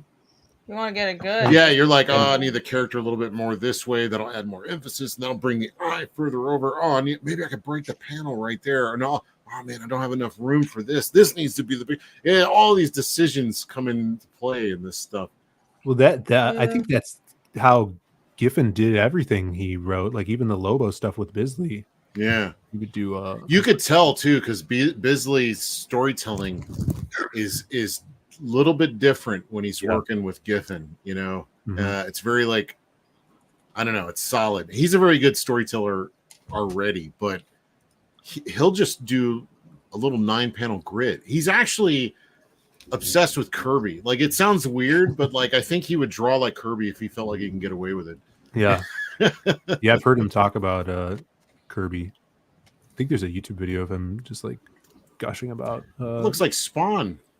Yeah, I think look at that. I think I first saw Bancroft bring this up before, and I think this was like Marvel trying to do Spawn after Todd left. I kind of like it actually. I Look at know, these I kind of dumb like it. panels. You gotta look. You gotta look beyond it. What could it be? Of course, in issue 1, they need to put Spider-Man in it so it'll sell. Mm-hmm. Yeah. Oh, these are some rough pages. Look at that. Oh my Look at the god. helicopter. Get this guy terrible. some manga stat. Yeah. No, this is the we have to go to print like tomorrow. So. Yeah. There's that Jim Lee Wolverine jumping at the camera or whatever, Captain America. I was looking at some Jim Ballant Catwoman. There's another 90s one. That's a very 90s Jim Ballant Catwoman. How'd they get away with that? That's like, wait, that's is Spawn. Those the same fucking character. those were the good old days, Rini. Those are Oh, when copyright didn't matter. you just needed to get it in on time. That's the only thing that mattered. It didn't matter. Yeah. Oh, sounds terrifying. Do you remember Sleepwalker? Yeah. That was a good one. Is that from the 90s? I think so. That's not a very 90s feel, though. Oh, no. That was like DC Comics trying to do the feel, right? Was that DC? I think so. Remember. Yeah. Hey, he's even black. Look at those arms. Oh, yeah. Night Watcher's black. Night Watch. That's a straight up ripoff, dude. Yeah, I was thinking of the character that that Zach's always bringing up. He's got like a black and red outfit like this, but he's like a street level guy. He's always like fighting and stuff. Night Thrasher, right? Thrasher. Okay. You can see where I get it mixed up a little bit. Who doesn't thrash one out in the night? Here's Sleepwalker. I think it's like a guy goes to sleep and becomes a superhero, right? I don't know. That's pretty cool looking though. Like, whoa, Jesus, he's buff. Yeah. Those arms are whole people.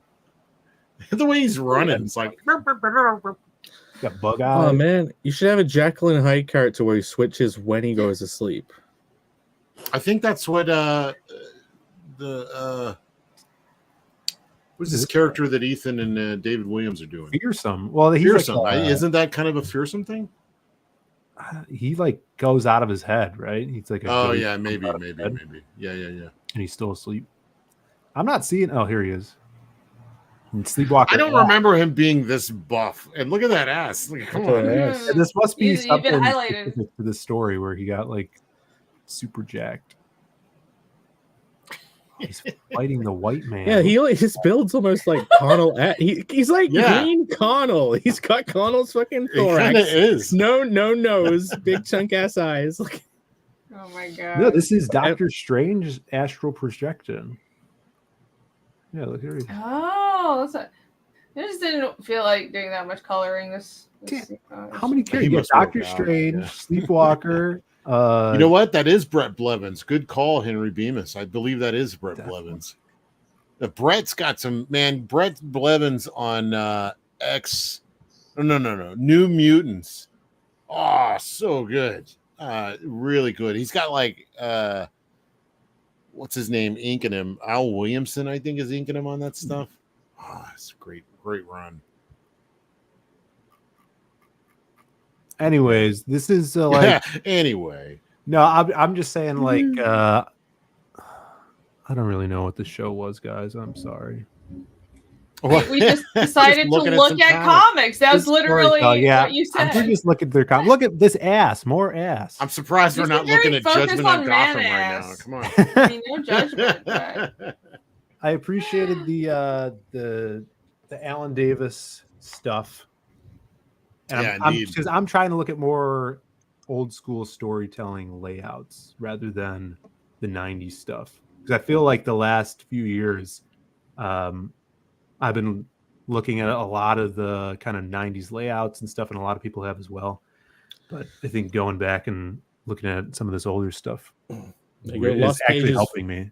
Lost pages for back to 9-panel grids. Yeah. It's going to be the Watchmen of the Lost Pages.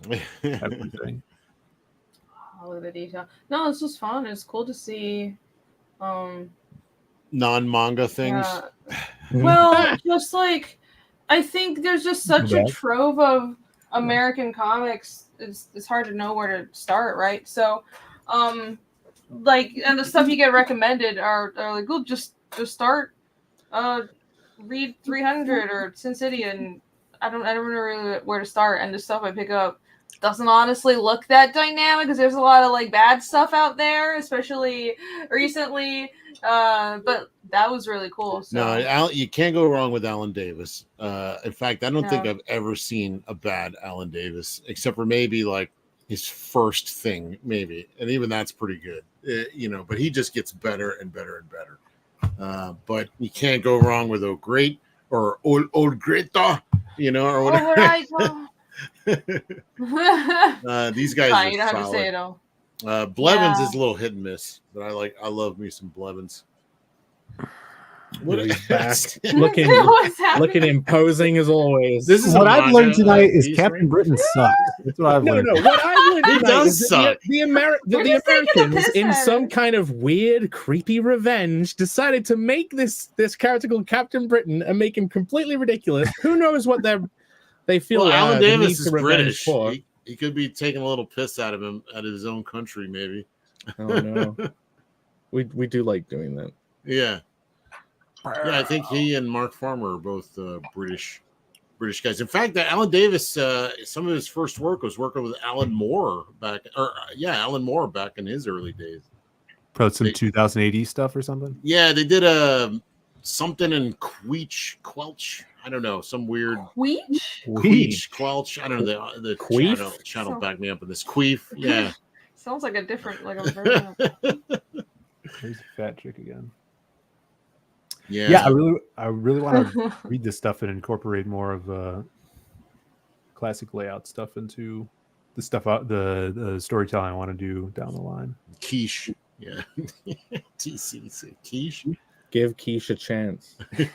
Well, look, he did a vertical panel kind of Yeah. Oh, I like it. over bleeding into the background like that. I'm liking these vertical panels. I may or may not already have a bunch in Fiendish 3. Oh, a little They're shameless They're plug. good for. Bring up I Fiendish mean, 3. they're. Yes, Plenty- you know, it's oh, not yeah. live yet. Oh, It's good for like establishing shots. Wait, what? What were you saying? not live yet. Yeah. Look at that. That's a No, great it's shot. not. Yeah, that's an awesome ending shot there. Oh, I love the costumes too.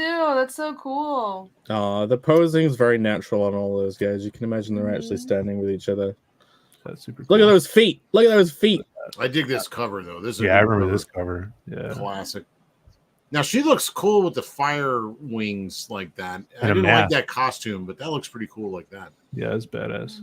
Probably Look- wouldn't want to stand too close to her. This is like down the block from you, Jake. Yeah, it's right. I go out for my walk every morning, drinking my mug of tea, and salute the. The flag, yeah. Yeah. Oh, Britain is like 10 blocks. God bless the king. Now I guess so. What is up with these characters' faces? It's the British. That's awesome. That's Ah, what God. we all. That I went to school with a lot of people that look like that. It was just like Pink Floyd's The Wall. Yeah. I love how cartoony They didn't do very everything is. well. They do remind me of like weird British characters for some reason. Stereotype. Yeah. Yeah, you just go down any corner pub shop, and you'll see all of those people just standing around Yeah, reading a like newspaper, something from smoking a fag. what's that dumb the Beatles? Remember the Beatles? And they did that movie I don't know. No, what who you're are talking they? about. Yeah. Who are they? Sergeant Pepper's thing. These look like Sergeant Pepper's Wow. characters. You talking about a hot sauce brand? Jake Hot is not sauce? claiming that the Beatles. I hated that album. Well, the Beatles are horribly overrated. Have you got a license for that superhero outfit? What? That's what the police say. Have you got a license for them chrome dogs? Oh, I think I'll have to take you in, sir. Blimey, you're eating my face. Yeah, That's not very gentlemanly like. Oh, look at her. She's cool now. Oh yeah, that panel's awesome. I guess I'm going to have a hard What are time her eating with no mouth. Bloody hell, that leather's got flaming wings.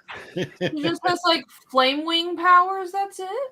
Yeah, That's she's pretty just- cool. Phoenix, but She's British. like You can- the Phoenix is like a super powerful, like space entity or something like that. Oh, Smith- that's And it. she's got like great, super great psychic power, and like I can't remember the exact event that happened, but she somehow astral projected her mind out into space, or it had something to do with her sister or something like that.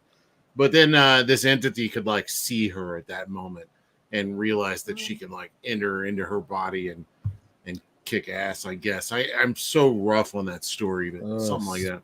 Yeah, I she saw basically the was the most movie that powerful. was horrible. No, the comics were way better. That look at the shadow on her face. It's like the shadows make a phoenix shape. That's Yeah. a cool storytelling. Sick. Mm-hmm. People are mad at me in the chat because I said the Beatles are overrated. Look, But it's Phill. Someone said they agree. It's British Phill. At least someone agrees with Phil. Yeah, look at that. It's me. Bloody British hell, I'm Phill. late for the shift in the arcade. I better drive the wrong way down this road if I'm going to make it in time. Oh, I gotta would get totally a dress like side that, racing. too. I'm gonna That's go how on you're going to with see comic books. 2E2. yeah, that's Yeah. why. Yeah, Susan mustard Weezy Just yellow. like that. Frilly shirt. Cheerio. Oh, They're all happy. Used car salesman Phil Diaz. man. Oh, there's a brood. Yeah, there's all the Alien villains. You things. got Ooh. Landra, The Shire. Mojo. Yeah. The Mephisto. Isn't that Mephisto? Is that Mephisto? No. That looks like Loki with really tiny Mephisto would be horns. overweight Mephisto. He would be eating all the time. Mephisto. Okay. I'm done. Later. That's it. I got my yucks in. Good night, everyone. Look at that weird fucking green creature. Phil, send me these comics. Not the comics, but the list Link it of to you? them. I didn't No. think he was riding that thing. I thought that was its ass. You thought it was conjoined. Yeah, I thought it was the same thing. Just like, the lower head and the upper head. He did No one another else book called Clandestine much later. I don't know if it had the same characters in that. Do you remember that, Phil? It was in an X-Men book? No, it was its own team called Clandestine or Clandestine. I think you said depends on where you're at. Clandestine. Spelled with a K? No, the C. Oh. Clandestine, Phil. Three Learn how to spell. Ks. 3 Ks. Clandestine. Clan. Oh, it is Clan. Not that kind of clan. Yeah, Clandestine. 1994. Alan Davis is Marvel. I've I never think seen. Claremont's writing that too, I think, right? Or is it just Alan Davis? Oh, writer. Yeah, it's written and drawn by Alan Davis. Yeah. Okay. Let's see this. Yeah, that's pretty fun too. They live among us. Beware the clandestine. Yeah, like what I remember is like I don't remember these guys. There's one character who's like all white. He's got crazy hair, and his power is that his sensory input is so great that he can like detect like the world. He gets like overloaded, and he has to exist in this weird pod that eliminates all outside kind of like input, so he can actually focus and think. There's all kinds of cool ideas in this book. Dude, this guy, Alan Davis's hair is insane. Yeah, man. His hair is on point. That is so good. Yeah, this is much later. No I doubt love that. Mark Farmer's on this one. The Look at all the lighting. lighting. He gets so much better at his lighting and stuff. Yeah, that lighting is awesome too. Motion, Wow, too. these guys are crazy. Ooh. Freaks. Stretchy freak girl. This is all so well drawn. Yeah. Mm-hmm. Look at that cat. That's Hey, right. Silver Surfer. Look, you can see like the reflection. Speaking of the his face. Beatles. Oh, jeez. That's not a. Happy That's a. It's not a beetle. That's a camper. Man. Dude, look, it's Jake. It's not funny. Not funny.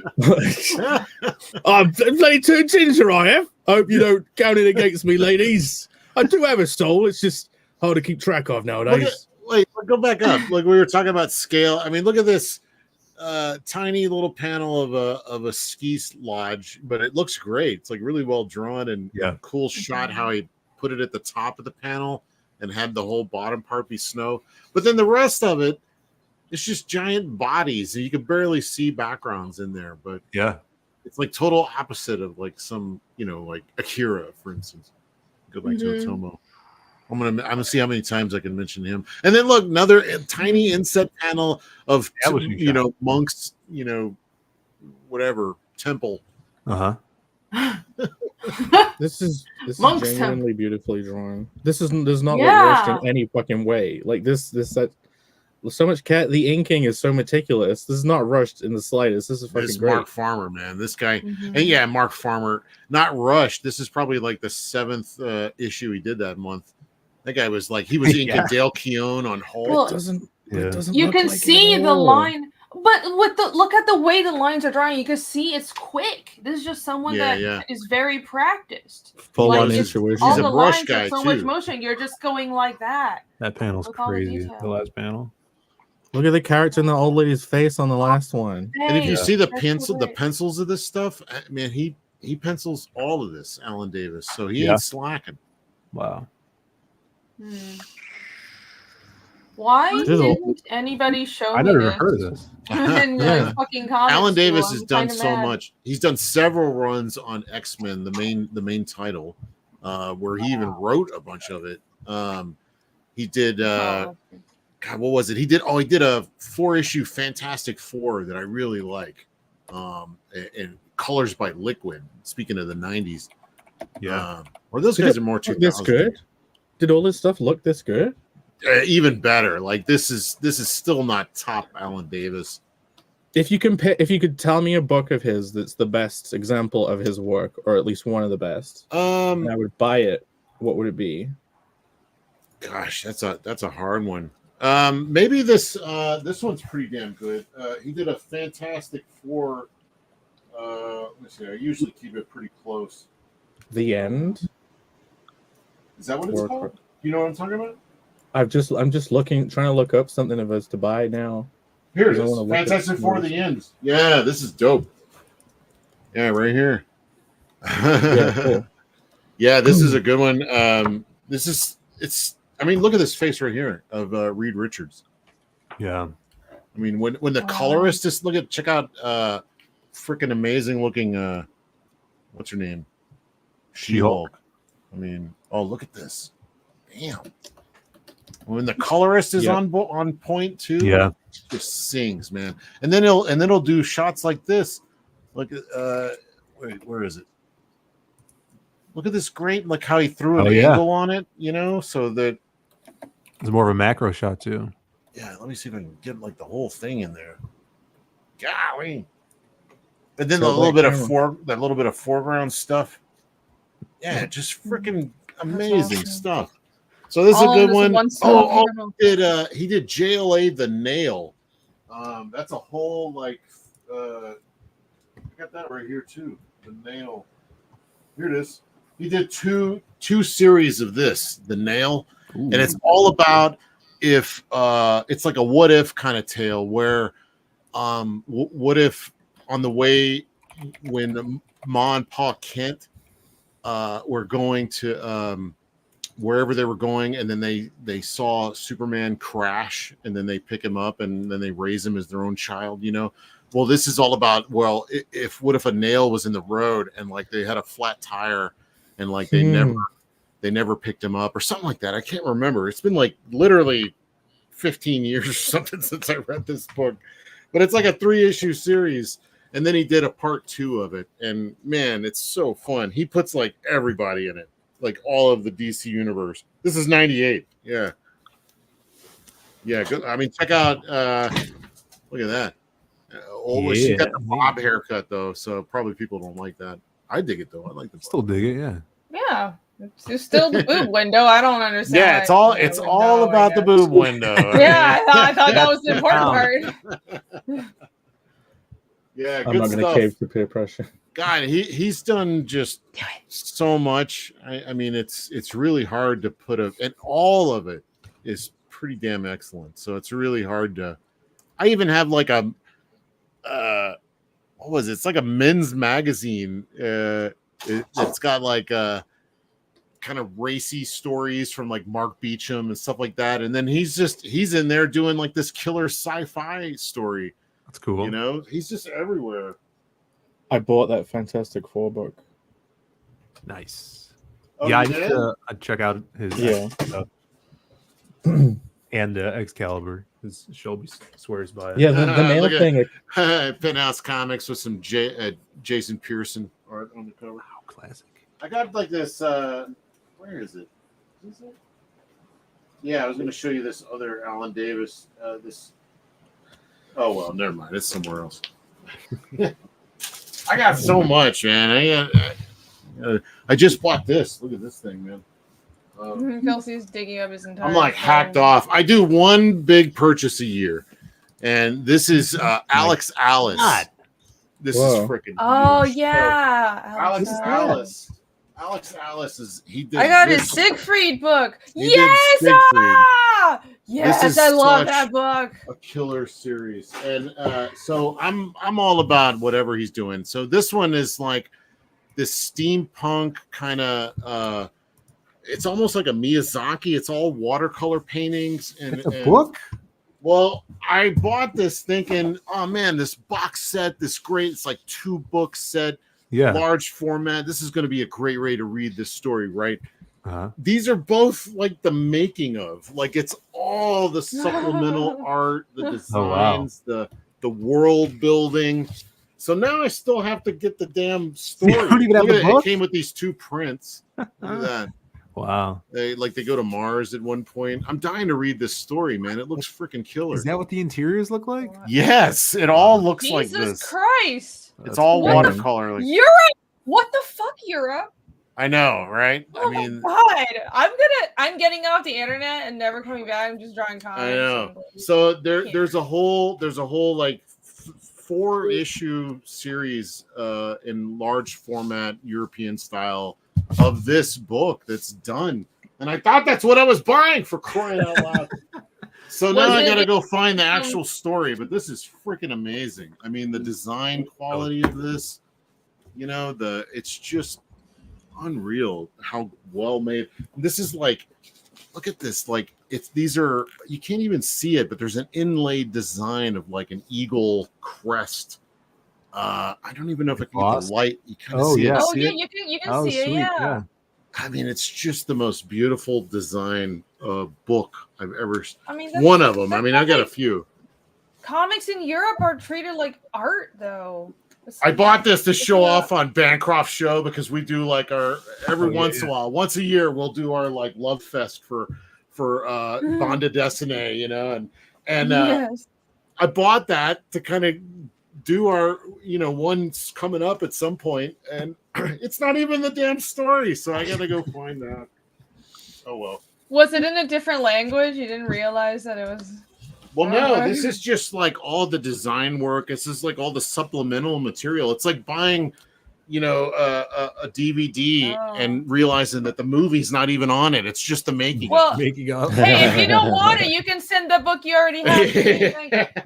Just send me everything you've shown today. No way. I just now got started on it. We haven't started. Anyway. That was my last year's purchase was the Jim Lee X-Men Artist Edition. Ooh, So every year I buy one big book, and I'm kind of hacked off that that's not the story because that was my one big purchase. But it's still cool. It's loaded with great art and stuff. So you look through it and you're like, I know how to do it. Exactly, you know. But I wanted the story. It's like real intricate. It seems like it's real thought out. You know, it just seems like a really beautifully made comic. So I want to check it out someday. Someday, next year's expense, or this year. gonna Alex, we do have a meme from Alex to show off before we take off here. And Yes. And then someone in the chat, I forget who. Oh, TC, I think, was telling me. Why isn't Kelsey smoking? All right, I'll get on that. Sorry. There is smoke Yeah, extra ruin your hard just health to make more. up for it. What's TC happening? Googly eyes. shouted this out. There's Is that Art Adams? Who's that? an anime issue of Excalibur. Who the hell drew that? That's wild. I don't know. It's Yeah. an anime cover. The cross. That's anime? That's their version of anime? Pasted on eyes. That's not So they anime. must go to an anime world. That's back when we called it Japanimation. Oh God. This is a guest penciler issue, Dennis Jensen Oh, okay. and Dan Adkins inking. Japanime. Let's see if they actually go to the anime world. They better. Oh, yeah, look at that. That is so weird. It looks like when Wait, you oh, look they at the were old trying to- Robotech comics, kind of look like this. They Some were of those trying to be Japan even back then. And they're Oh, like, it's so look at how many funny. panels It's are like on this badly thing. drawn anime. Look at that. Oh, those soulless eyes. I grew up man, on all these nightmares. soulless eyes. It's what made me the man I am today. I'm gonna have nightmares and shit. Oh, Speed won't make it. What the devil? Speed Racer stuff. Yeah, It's those, so good. It's so good. Phil's trying to scroll through it in record time. those faces. Some parts aren't. When you see them done badly, you realize, okay, it's not so easy to do that manga stuff. Oh, it's actually really hard, No. man. If people say that it's just you just bash it It's out, and hard. there's no effort. It's actually kind of harder, to be honest. I've been trying to Like, master the Gonagai eyes. Look for at how bad years. that. Still can't get it. Oh, Whenever That looks whenever pretty people say good. it's I like that. It's just The no, way it she's doesn't. like all distorting, that looks funny. That's horrible. That's straight anime. What are you talking about? Look, Oh, she's like, God. yeah, it's just like the real thing. You ever see Simplification is hard. what's the pirate one? One Piece. oh yeah. Yeah. That's a wacky drawn book. But Have it's cool. It's filled with a lot of charm though. Are they in a speed racer car as well? Yeah. Get them off the line. Look at that That's face. what Look the at that. Animu fans like, right? Look at it. Oh, no. Yeah, zoom. What's the next panel down? Yeah, look at that. Look, you can zoom into Kitty Pryde there. the This is great. carrot head. Oh, This is like Clayface playing Kitty Pryde. no idea what they're doing. So man. easy. So easy to do. Hilarious. All right, let's see. We have a meme. A meme. I don't know if you remember this, Kelsey, but every week Alex VRB makes a meme about the show. Oh, really? Oh, brother. And this is the Fink show meme. Let me have another drink first. Yeah, The one Fink show. two in the Phink, one in the stink. Oh my god.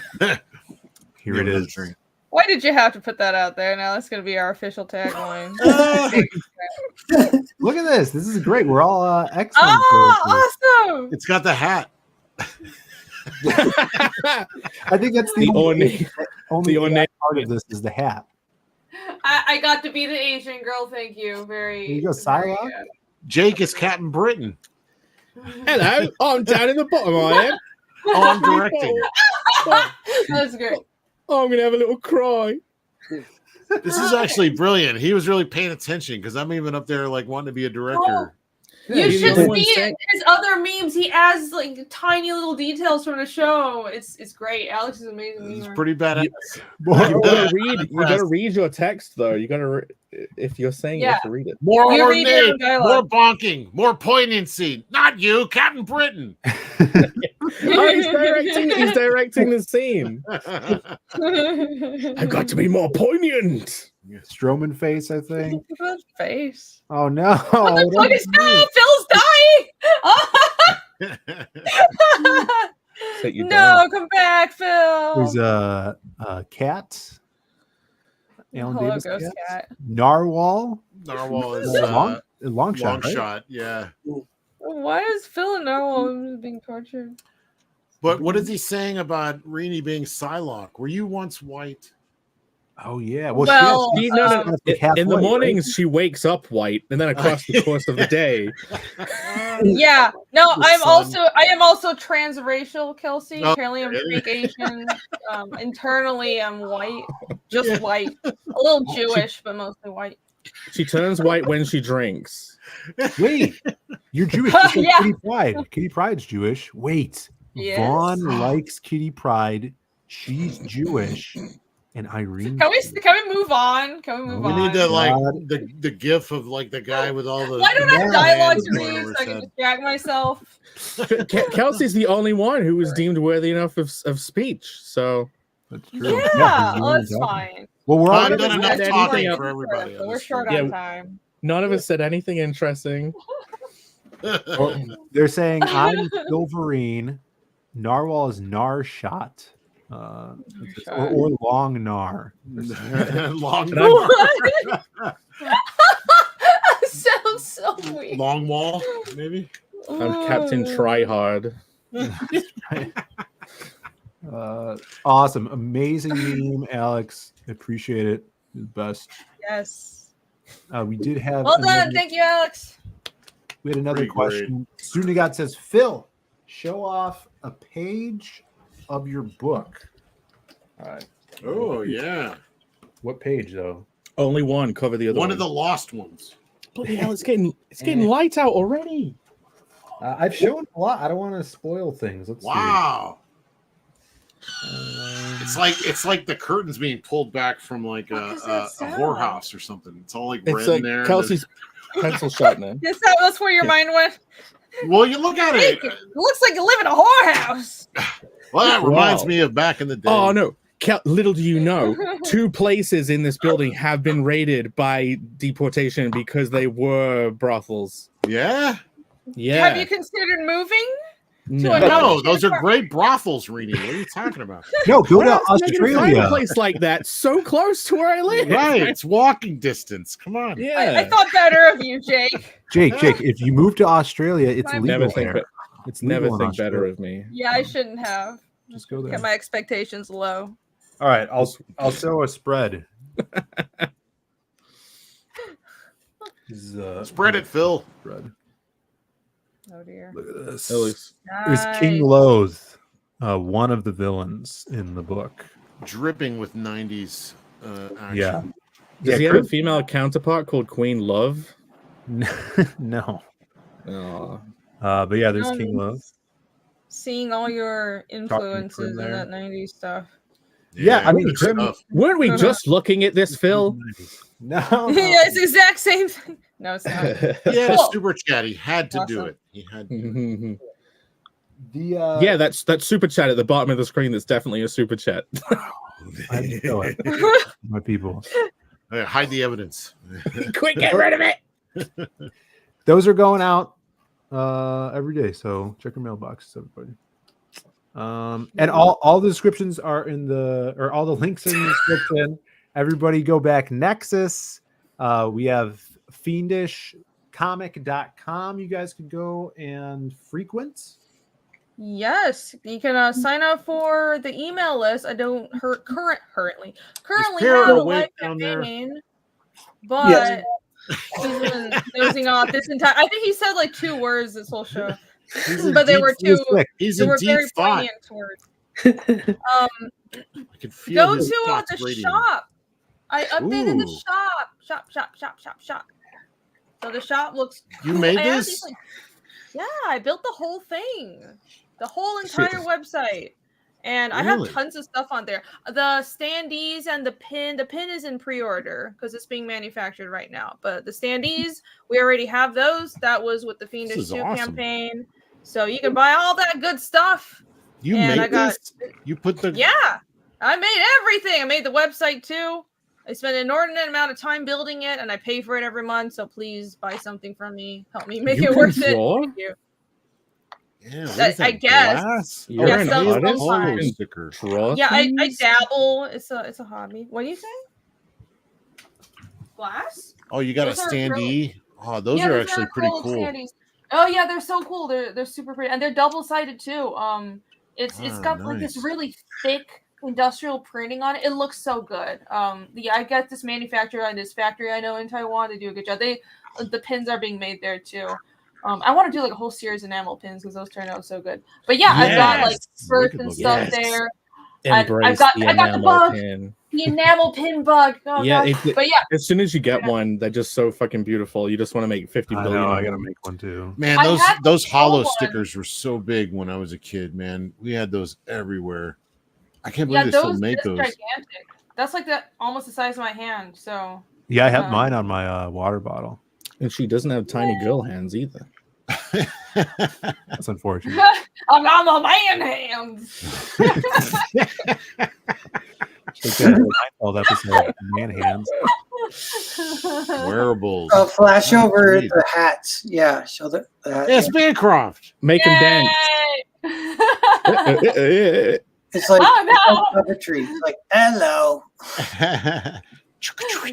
Good night, mate. You gotta have the It bombs a hat you got there. Is this Vaughn? Is this Vaughn in the jacket? Yeah. Is that Vaughn? Vaughn's got a great Yeah. ass. Very feminine. No, that's the standard model on Printful. Yeah, all these products are print on demand. I just got way carried away for like over 2 months making all kinds of merch. So I got a ton of merch and it's cool. So I'm wearing one right now. I wear so much, like I have way too much Fiendish merch. I wear it every day. It's like actually really nice, but also it's a little self-indulgent, but that's fine. Yeah, it's good stuff. So go Is the check shirt it out. hollow? Is it a hollow shirt? Hollow? The What do you mean design. hollow? I mean, it still looks. It's the No, same as the sticker. I don't think What's so. it called? Ragna Diamond Tee. Yeah. Oh no, it's not hollow. No, that's just regular Oh. printing. Yeah, it Yeah, looks I don't like know if it. you can do hollow on a shirt. That would be cool though. Yeah. Yeah, mostly I've got the Ragna design there. Most of the other merch is just the logo and all kinds of other stuff. But Those yeah, are like rapper hats too. Those are like the I have- serious ones. Yeah, the those are flat good. brim. I don't know like hat lore, but apparently there is hat lore. Lore. And if you've got the green under the Yeah. bill, that's like legit. So there you go. It's I can legit imagine leather Dr. Dre wearing that hat. Yeah. Yeah. Yeah. for sure. Well, I don't know if it's- 50 Cent has that hat. You know. That's a little better. Yeah, I have mugs too. If you scroll in the tchotchkes goodies section. Does it play? Does it Yeah. when you pour I want coffee in it? Does it play the Fiendish theme song? Yes, it does. I'm getting one. Magical. It's You should absolutely sing magical. that theme song to remind us all of I am not nearly drunk enough for that. Fiendish magical land. Wait, that's not even something I've Full said. of- It's not making Full shit of up. monsters and magical my God. hands. very Thank similar to you Star Trek. for pulling that up, Phil. Of course. This is Yeah, the great only, stuff. Awesome. the only looking. thing I advertise and walk around in is the shirts that Shelby Robertson sends me. This is Oh. Selena shirt that he sent me years ago, and I appreciate it, Shelby. That's pretty funny. I know he was in the chat. I don't know if you Selena. noticed I was wearing this shirt because he always gets on my case about not wearing it ever. I bet you get a lot of compliments on that shirt, don't you? Yeah. Selena fan. You go, Phil. All the mommies around town, Yeah. always compliment me. Call me Vato for some reason. I don't know what that means. But there you have it. That's been another episode of the PHINK show. Oh, we're done? Yeah, Let's glad go get Rainey another got to drink. promote her book. Yeah, nobody else here has any books to That's it. promote. We're done. No other books. You guys want to keep No. going? We got Carnal the Yeah. Barbarian sign up. Is that up? Do it. Pull Let's it up. go. Kelsey, I'm actually doing a preview book soon. Yeah, word. Because I'm going to Heroes. I'm putting together a preview book, which is why I've been trying to get my layouts nailed down. This For week. God's sakes, man. Finish them. Come on. No, they're finished. They're finished. This week I had feedback. It's a full-on full moon. It was an existential crisis full moon. Well, they're the older ones. Man, the Listen to feedback this I guy. had the potential had the potential to sweet baby ink Connell the Barbarian, but I pushed back against it and made Connell even less unapologetic, and I added more gore. So yeah, Sweet baby ink that bad? God Sweet damn, baby Jake. Ray. You need Sweet Baby Ray's finger licking good barbecue sauce. Oh, that's Throw it good all stuff. over. I like Sweet Baby Ray's. Yeah. I decided to pump it up. I added a double-page spread of a group of blokes getting ripped apart.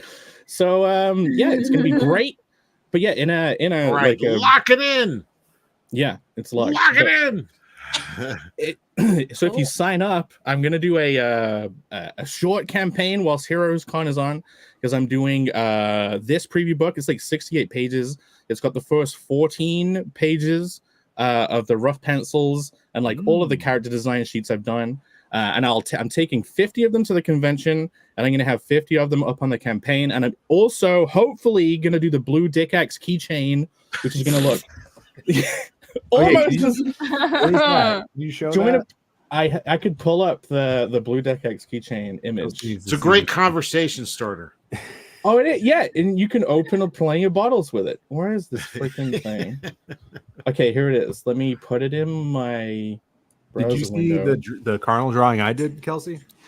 Oh no. Let's see it. Did you paint it?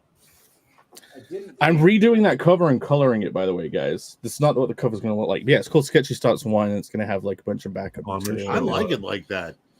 Should ask people. Kelsey, that's going okay. Another sleepless night. That's For great. one, Wait. that's for sure going in the book. I've got a bunch of fan art. Like Phil's done a piece. Bancroft's doing a piece. Dan Plagle's piece is going in there. I got a piece by Paul Roderick's in there, and I might do them as a set of trading cards just to be commemorative. But Go completely extra. Just... All right, here's his keychain. Here you go. Here's the Blue Dick X keychain, Kelsey. it's gonna be glittery blue enamel paint, and it's gonna have the red blood is screen printed over the top of the keychain. Ooh, cool keychain. What is that? An axe? Yeah, and more. Yeah, a highly vascular axe. Yeah. Pulsing. Is everything your keychain stuff is good? Hopefully, it'll at least be up for the campaign. But like, who knows if I'll have them in Heroes? But yeah, I think I can get. But if you're going to Heroes? Yeah. You're flying. Where are you at? I thought you were in England. I'm flying over. I'm being dragged over the ocean. I was. Yeah. You're being forced. Oh, what was you? Been to Heroes oh no, I can't believe it. I have to go. But yeah, I'm. Who are you going really with? Who else is going to be there? You going to be there, Rennie?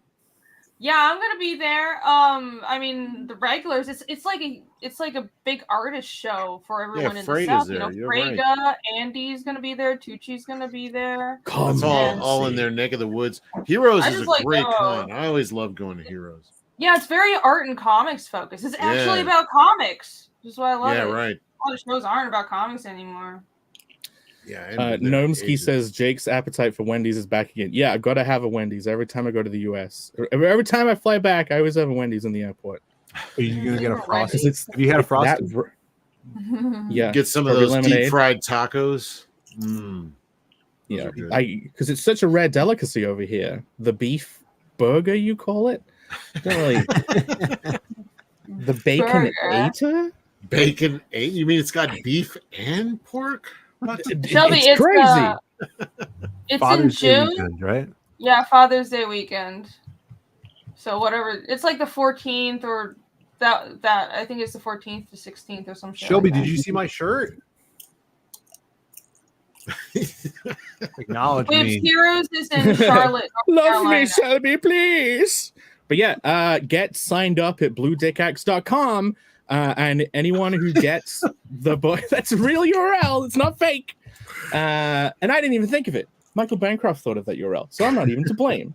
And anyone who signs up will get a free remark sketch thing in the book if you get it. So yeah, better sign up. I think we just hit 200 signups as of today. So yeah, and thanks to everyone who's already signed up. Make sure you buy the book, and I'll draw in it. I'm sure you're really looking forward to the drawing I'll do in your book. I wonder what it'll be. I can't imagine. Who knows? No idea. And we'll look forward to all the conversations you'll have when people point down at your keychain and go, "What the fuck is that?" It's true. As you kick the book under the couch real quick. No. Nothing. Hey, to be distracted by this sparkly keychain. Now, Narwhal, your campaign's closed. Yeah, and I actually checked. I forgot to turn it off, so it was in demand for like 8 hours, and then it passed 4,000, but it actually didn't pass 4,000 beforehand. So no stretch goal for you. Oh my god! Oh no, you got out of it on technicality. That's not fair. We need to start well. complaining now. Riot. Y'all should have backed the book harder. That's what you get. Ornate's in the chat as a protest. I have your eBay down below in the description, so if people want to get any more books from you, they could hop on over to your eBay store. Do it. Yeah, it was fun. Congrats on the closeout. What was that, 12,000 in total? So, good job. Yep. Yay. I love Narwhal tonight. It's like a silent protest. I know. Is Narwhal okay? I think I had too many diet ginger ales. Oh, you were really that'll do quiet. I'm like, that'll really do it. What's happening? Too many diet Oh, ginger. Oh, jeez. Great. Put it in the meme, Alex. Great. Well, it's been a great show. I'm glad Yeah, good, everybody came great out. presentation, Phil. I'll be at C2E2 tomorrow. I got to get up early, 8 a.m. Oh, fun. Go out there. It's only 20 minutes away. But I'll have books, and we have some like extra shirts. So if anybody comes out and wants a free shirt, I'll give you a. What if they want your Selena shirt? I don't think I'm allowed to give this away. Oh, okay.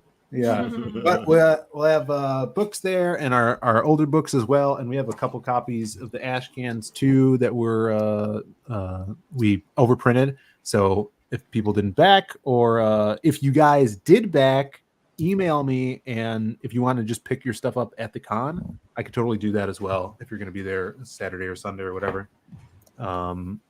Yeah. Let's see. More Kelsey on Creative Block. I'm not in control. Yes. Kelsey, come back more. I'll come back in whenever 25 a year in the fall of whenever you 2025. Find your way return. out of the swamps and make it back to your trailer. Please come on our show and only our show. Thanks. He has technically done one per year of the show. That's right. Yeah, he just gets one a year. That's very impressive. My Yeah. way. So that means we can name the show after him. This is now officially the PHINK show. Yeah, the once a year Fink episode. But thanks for coming on, Kelsey. Yeah, always a pleasure. Thanks for being here and being a pal. And You were here the whole time. I've been asleep for the last half an hour. I believe it. Go find another show or channel or something, and tell them that Fink sent you. Okay. They'll all know what it is.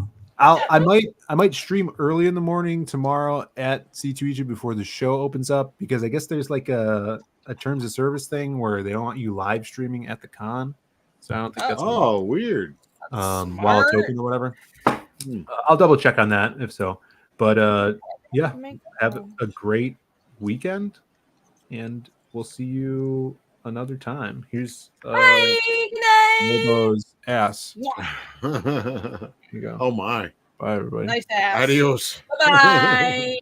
Bye. Good screaming, everybody. Because she got a great ass. And you got your head all the way up it.